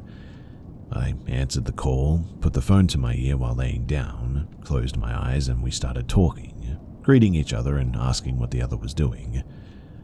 I remember feeling extremely sleepy, and very shortly after answering, maybe 10 to 20 seconds after that, I must have fallen asleep because, honestly, I remember nothing else. Anyway, the next morning I woke up normally. While sitting on the toilet, I remember, oh yeah, she called me last night. Curious about what we talked about too, I checked all of my call history. I received a call at 12:26 a.m., lasting exactly 1 minute and 35 seconds. I thought, that's pretty odd, and immediately called her to ask what we had talked about after these first 10 to 20 seconds of conversation because I couldn't remember anything else. At first, she laughed, thinking that I was joking. What do you mean you don't remember?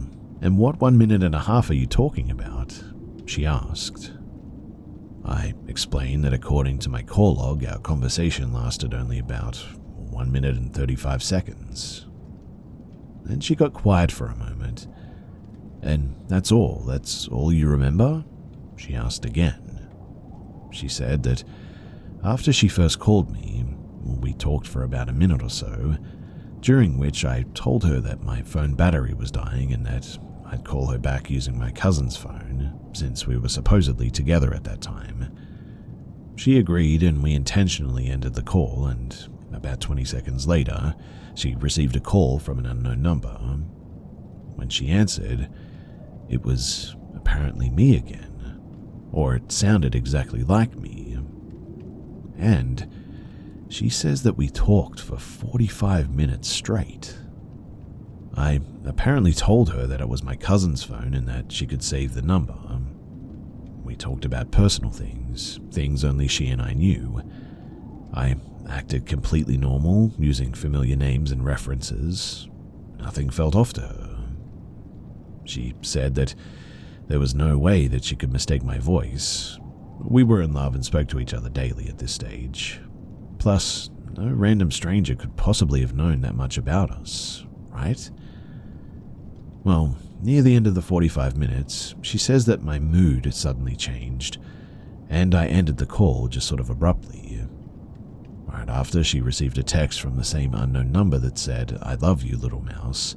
Everything's fine and we'll talk tomorrow. Sweet dreams," and then a heart emoji. We had specific nicknames for each other, and I never in my life called her little mouse before. She found it strange, but also kind of sweet, and just sort of brushed it off. And when she told me all of this, for a second I was sitting there, just mouth wide open. Then I laughed, and I didn't believe it. I was alone at the house that night. There was a storm, no electricity, and I had gone to sleep early. My cousin wasn't even at the village at the time. I couldn't believe her at first, and I thought that she was genuinely messing with me, but when I returned to the city a week later and we met up, she showed me her call history. First call, 1 minute and 35 seconds, just like it was on mine. And then the second call was an in-call from an unknown number, about 45 minutes long. Then a minute later, this same text message from an unknown number. Well, we decided to call the strange number from her phone, but I was going to do the speaking. A man answered almost immediately, a complete stranger, sounded maybe in his mid-30s to us, and he told us that he was living in the capital with his family. He was very cooperative when we explained the situation briefly.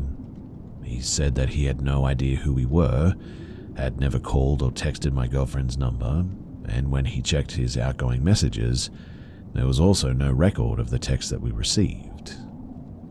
My girlfriend swore, though, that she didn't recognize this guy's voice at all. We didn't want to keep him long, so we just said thanks and we ended the call. Afterward, we just sort of sat on the park bench, completely freaked out, speechless for minutes. Neither of us could explain what had happened. Years later, we went our separate ways, each now with families and children even.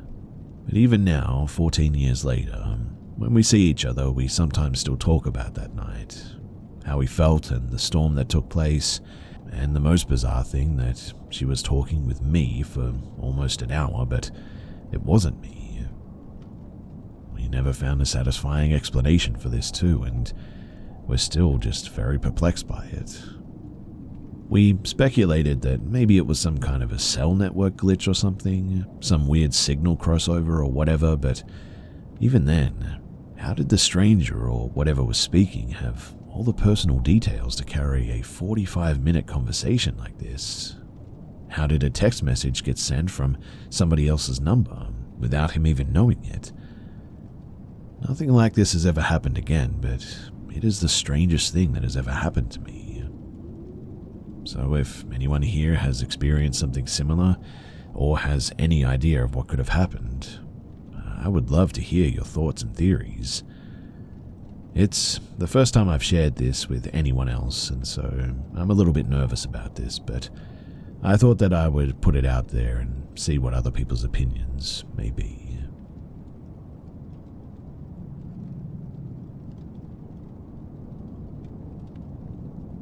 This happened back when I was 13. Me, my mum, my sister, and brother decided to go on a vacation in Morocco. At first, we wanted to rent an apartment for ourselves, but my grandma who lives there invited us to stay at her 70-year-old home. me and my siblings hesitated a bit because we had heard stories about what happened in that home. Faint voices, footsteps, etc., etc. My mum changed our mind though and brushed the stories off. She claimed that they were lies just to scare us, and we told her that if we experienced something creepy that we would immediately leave the house and stay at our aunt's house. But for now, the vacation had started. We went to the beach nearly daily, we went shopping and bought a lot of souvenirs, and we chilled at the house a bit. And one night, we tried to sleep, but it was way too hot. Temperatures were around 30 to 40 degrees Celsius. So we decided to sleep on the roof. It's not really a roof though, it's more like an open roof room at the top of the house. We cleaned the floor first though and laid down on the mattresses and the blankets there.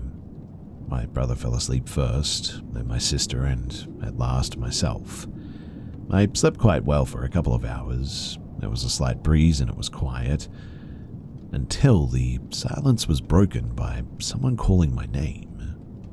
It was a soft and soothing voice. I slowly opened my eyes and stood up to walk to the door. I first answered with a "Yes, who's calling my name?" to no reply. Then I walked to the stairs and leaned over the railing to look down, and what I saw, I have never told another soul. I looked down and saw a girl in a white dress looking back up at me, but her neck was way too elongated for her to be human. Then the girl just sort of turned around and walked away until I couldn't see her anymore.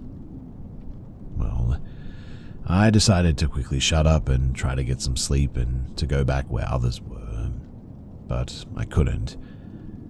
I don't know who that was, and I was starting to believe in the rumors about this house at this stage.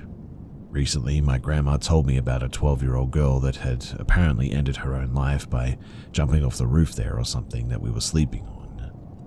I was genuinely shocked and was 100% sure that the girl that I had encountered that day was the one who had done it. It was a very frightening experience and something that I will never forget.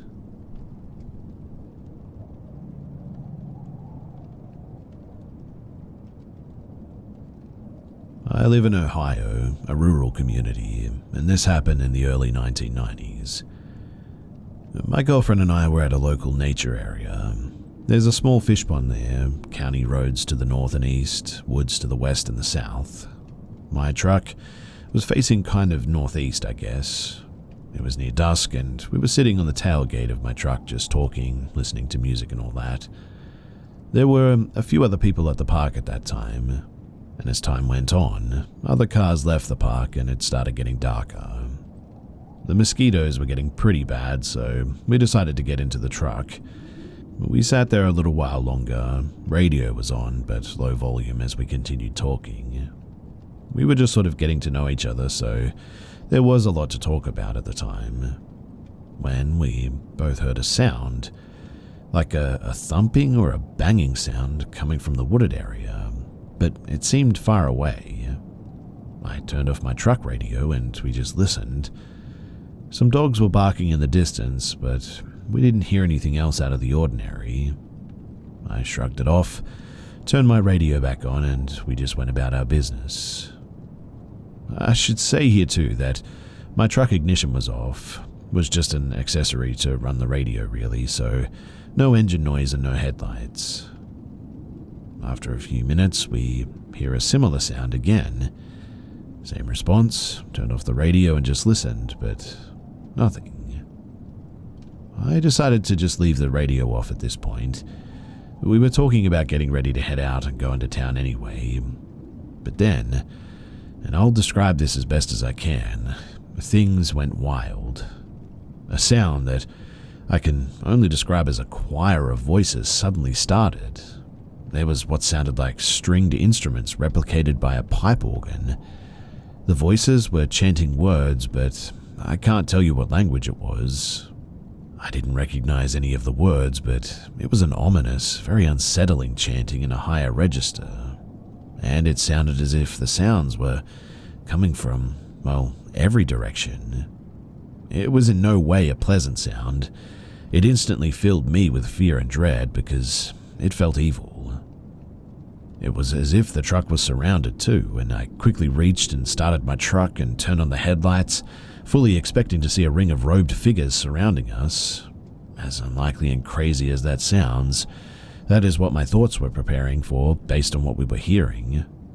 I have a hard time sharing just how intense the sound of the chanting was, but it sounded close, like they were right outside of the windows. But as soon as the headlights came on, there was just, silence. Nothing. Nothing running away, no sound other than my engine. Everything was completely normal. Without saying anything, I put it into drive and we tore out of the parking area and we headed south. Once we got away from there, we recounted what had just happened. Neither of us had an explanation, but agreed on one thing. It was, without a doubt, the most frightening and unexplainable thing that we had ever experienced. I guess I'm not looking for an explanation. I realize how fantastical this sounds, but every word of it is true. I shared what happened with a couple of my friends the next day, but it's a story that I've pretty much kept to myself over the years, sharing only with a few people that would appreciate it.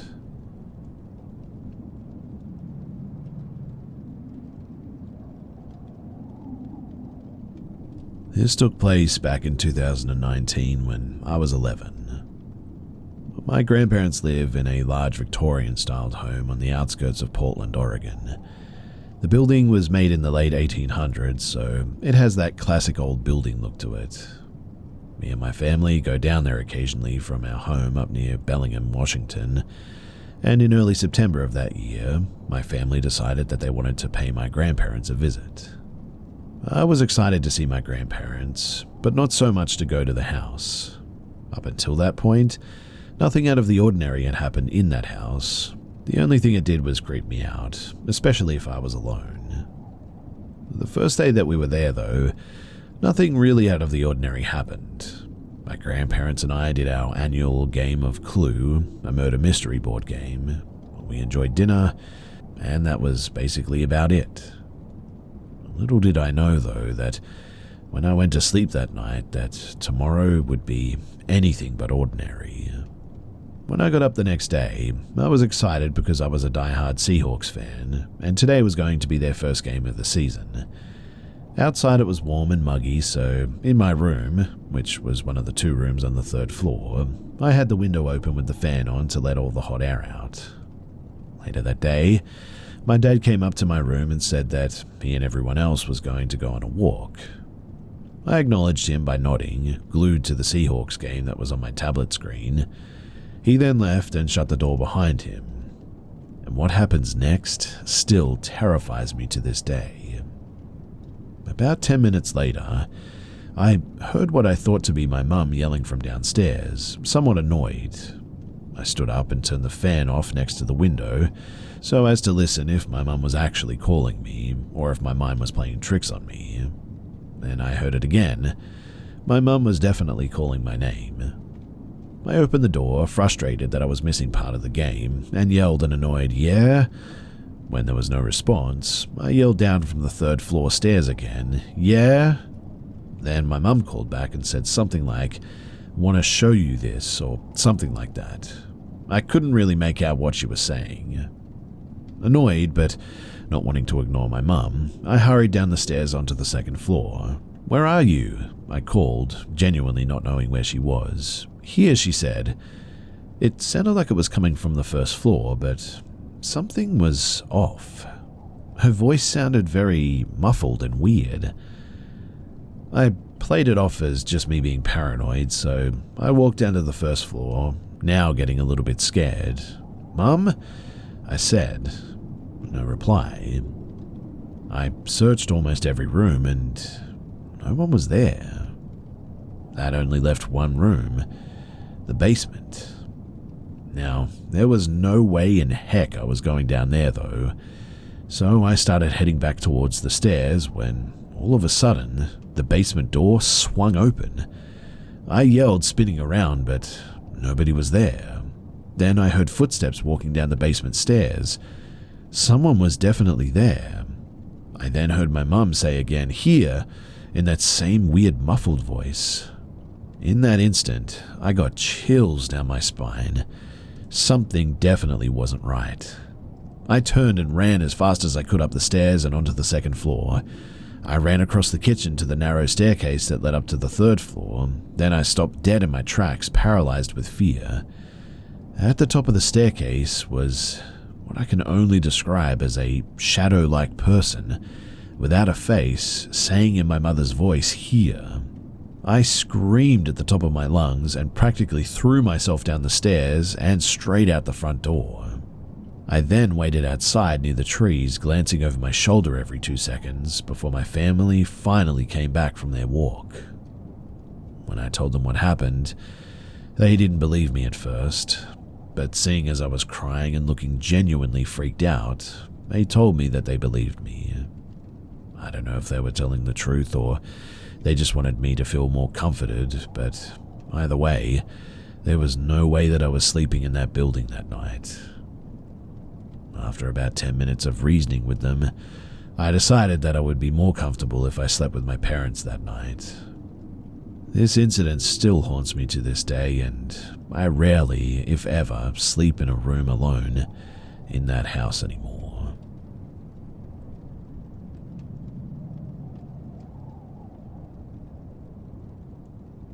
On a quiet winter evening about a year ago, I witnessed something that I can only describe as out of this world. While out on a walk by the 14 Locks Canal Centre in South Wales, UK with my partner, we were walking down the main canal path going down the hill, and about 2/3 of the way down, the canal sort of locks, and we decided that we were going to go back because it was dark and pretty miserable. And I suggested to my partner to cut in through the woods because, why not, right? We drove there for a walk after all. There's a small footbridge and a path which connects you to the main dirt path leading back into the car park from there. And when we were in the wooded area, my partner was complaining that she couldn't see because it was pitch black and was genuinely eerily dark. At this point, we were using the phone torches, and I suggested turning the phone lights off to see better because it was that dark that the phone lights just sort of made it worse. So we did, and it did help a little bit. And as we carried on walking towards the main dirt path going back to the car park, as we got onto the dirt path, I spotted something white in the corner of my eye that caught my attention, just by a tree on my 4 to 5 o'clock position, about 12 feet behind me. I turned to get a proper look, and when I looked at it, I was so shook by what I saw that I turned my head away almost instantaneously. Part of me didn't want to believe it, but deep down I knew what I saw, and it freaked me out. About 10 steps later, I said to my partner, "Babe, did you see that?"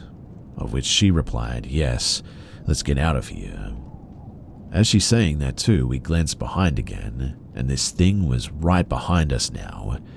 At this point, we ran. We really got on them 10 toes, and we didn't stop until we reached the car park. It's funny how the way back to the car park is uphill, and a pretty respectable walk on a good day, but we sprinted up that hill like it was flat, out of adrenaline and pure fear, I guess. Now, I know what I saw was real, and I honestly shivered inside when she replied acknowledging that she saw it too. This thing, whatever it was bright white in color. I can only describe it as a skinny-ish figure, but the thing is that there wasn't any obvious legs, arms, or features. It was about 6 to 7 feet tall and had a glow to it, and it hovered about a foot off the ground as well. I can remember this day like it was yesterday. It was like a white smudge in the air, roughly the shape of like a round milk ice cream stick, but at the same time a little bit transparent. Now, I'd normally be skeptical of ghosts and all that, but if I ever needed solid concrete proof that ghosts or spirits or, dare I say, alien entities exist, then that was it in front of my face. The fact when I asked her, "Did you see that?" and she instantly said, "Yes, let's get out of here," verified that indeed this thing was there, and I wasn't just seeing things. To this day, even when she talks about this story, she describes the exact same thing I saw, pretty much word for word. I'm glad that she was there because she saw it too, because if it was just me, I'd probably be questioning myself right now, thinking that maybe I didn't see that, but no, we both definitely saw it. I've gone back to 14 Lock since then, just to confirm that there's no signs or posts which could have reflected light or something, moonlight or general light pollution, and basically tried to debunk what I saw in any way possible. But the thing is that there's just nothing there that was the same height or even capable of reflecting light, so this thing was there for sure. Was this a ghost sighting though? Why did it just randomly show up, as I've been through there many times over many years and never seen anything like that before? It clearly knew that we were there and it was interested in us, considering that the second time I glanced at it, it seemed to have moved closer to us, much too close for comfort in fact. I've heard similar stories elsewhere and no one believed them either in their stories, but it's crazy to think that there's stuff out there like this.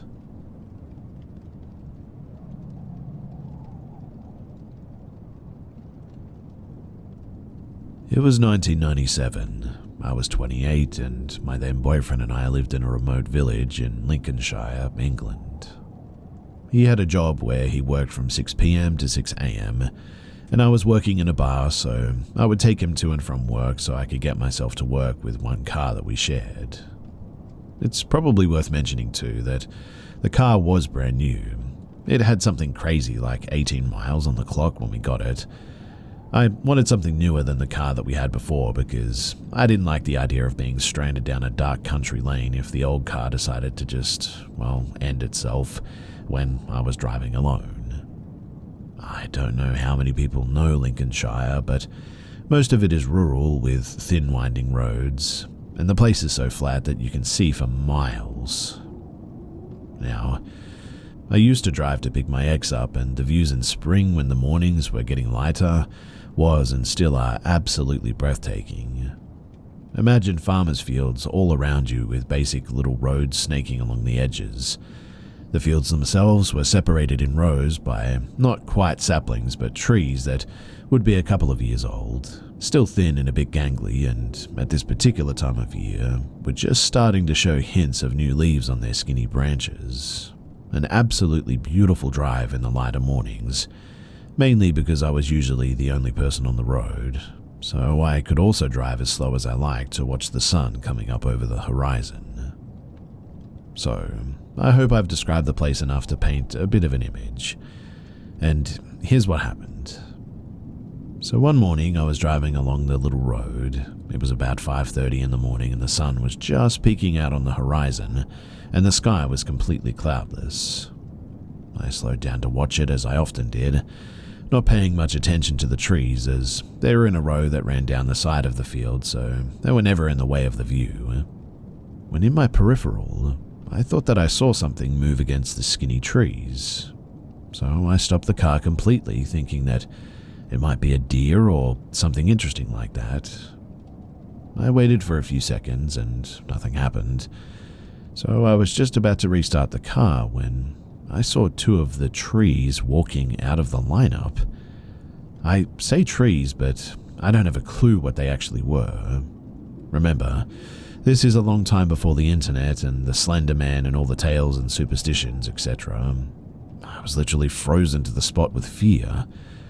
Two tall things walked out of the line of trees and started walking over to me. I was about 50 to 60 yards away from them, and the only thing that I could describe them as were oversized stick insects. They had 2 long legs and 2 long arms that almost touched the ground, and I'd say the tallest one must have been easily 12 feet tall, the smaller one maybe 10. They walked in a fluid motion, as if they were wading through treacle, almost like long hair would glide through water. It was just slow and very graceful. When my brain finally kicked into flight mode, I started my car and glanced over to see how close they had gotten. All the while, I was putting my car into gear and started it moving. The tallest one slowly lifted his arm up, like a silk scarf gliding through light wind, and pointed it at me.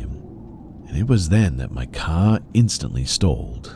The dashboard warning lights were all on, all of them lit up, and at the same time I just got the worst pain in my face all of a sudden. Mainly my jaw, but it made me scream out in agony and I almost blacked out. With the pain debilitating me, I knew that I needed to get away, fast. I was so terrified that the car wouldn't start again because all the lights were still on. So I turned the engine entirely off and thankfully it started again, and I drove like a mad woman to get out of sight. All the time my face or jaw was burning, and when I got to my ex's work, he gave me a bottle of water to cool me down, but it didn't do much to help. And for weeks, my mouth felt like I had chewed on poison ivy, my jaw feeling like I had an abscess under each molar. I needed to see a dentist, and I knew that, but explaining what had happened would have made me feel stupid, so in the end I put it off. I had 3 amalgam fillings, all of my lower molars, and once the worst of the pain had gone, a couple of months later, weirdly I couldn't put anything metal in my mouth without getting a shock, like licking a battery shock. So I was eating with plastic cutlery all the time, and decided to give in and see if the dentist would change the fillings to ceramic ones. The dentist looked in my mouth and asked what had happened to my teeth. I played it off casually and asked why, because my fillings apparently looked like balls of mercury. So I explained the car ride, etc., and he said that my fillings looked like they had melted and pulled into smooth, rounded metal balls. I can assure you, too, that every word of this is true. I don't mind banter or questions, but please just don't be mean. It's taken a lot for me to tell this story to you all, and I hope you can appreciate that.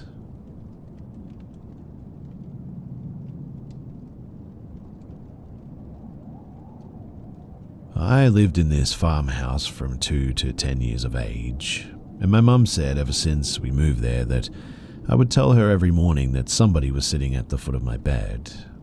I don't recall this because I was so young, but I do remember going to sleep in my brother's room across the hall because the shadow man was in my room. One morning, my mum woke me up for school and said, "Come on, get up." She went to the shower next to my room, but when I finally went to move, I felt something grab my ankles and a low growl sound. I absolutely just froze at that and remembered the anxiety that I felt, and my eyes watering too.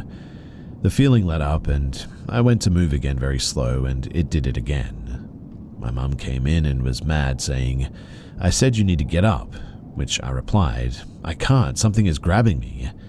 At that point I was able to get up again. I don't know if this was sleep paralysis or, well, what it was, but I also remember that we had a cat, Oreo, and she never slept with me. So one night I carried her to my room and shut the door so that she had to sleep with me.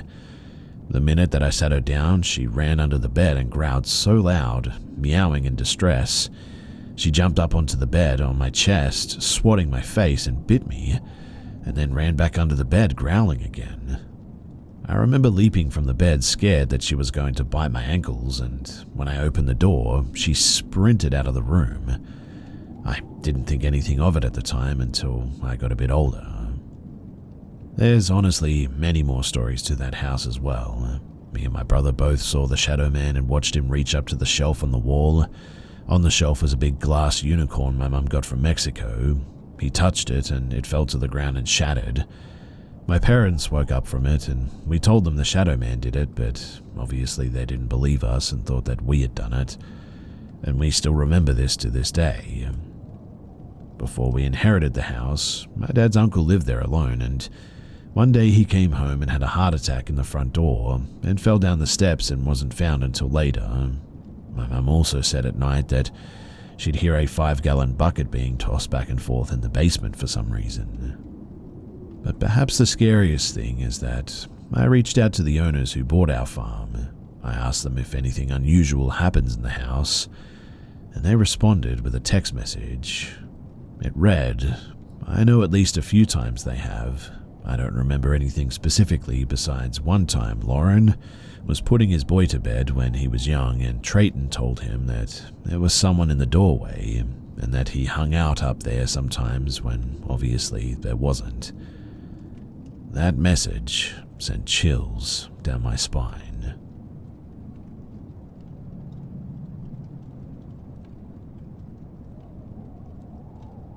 I don't talk about this much. It's also been many years since this happened, but this experience, it definitely still haunts me. So I was incarcerated in county jail for a year. My time spent was in lockdown. I could never pay attention to the exact time of day or night since the block clock was never maintained. I do know that it was quiet hours of the early morning before sunrise, though. Multiple days, I would see shadows and reflections through my window into the great room. I would regularly see silhouettes walk past my window, and I would often dismiss them as guards taking rounds checking on us inmates to ensure that we were still present. There would be times, however, that my curiosity would get piqued when I would see a passing shadow, but never heard any doors open or close from the guards in the bullpen. I would climb out of my bunk and try to look left and right out of my door's window, but never saw a guard returning to his post. Now, after weeks of seeing this same phenomenon, I finally saw something that sent shivers down my spine. One night, while I was reading a book, I just couldn't shake this feeling of being watched. I was used to the passing shadows by this point, but as I mentioned, they were always passing. This was something else. I don't remember ever seeing it appear or leave. It was as I can only describe as omnipresent, but it felt as though it had always been present, just waiting and watching. Only this time it allowed me to observe it, perhaps, almost like it just materialized. There were no shapes, no discernible edges, just a void, a black hole as deep as space itself, and in the middle were two piercing red eyes. I could never steel myself enough to make direct contact, but I didn't need to know that it was there. I could feel its gaze in my peripherals, and I was prey, and it had been stalking me, and both of us were just waiting for the other to make the first move. All I could do was pretend that I didn't notice it, hoping that it would lose interest. At some point, not knowing how much time had passed, I eventually fell asleep. It only appeared the one time. The only other person I've ever shared that story with is my partner, but never in as much detail. I appreciate you guys for taking the time to hear me out on this, and also for this safe place where someone can feel comfortable to share their deepest fears.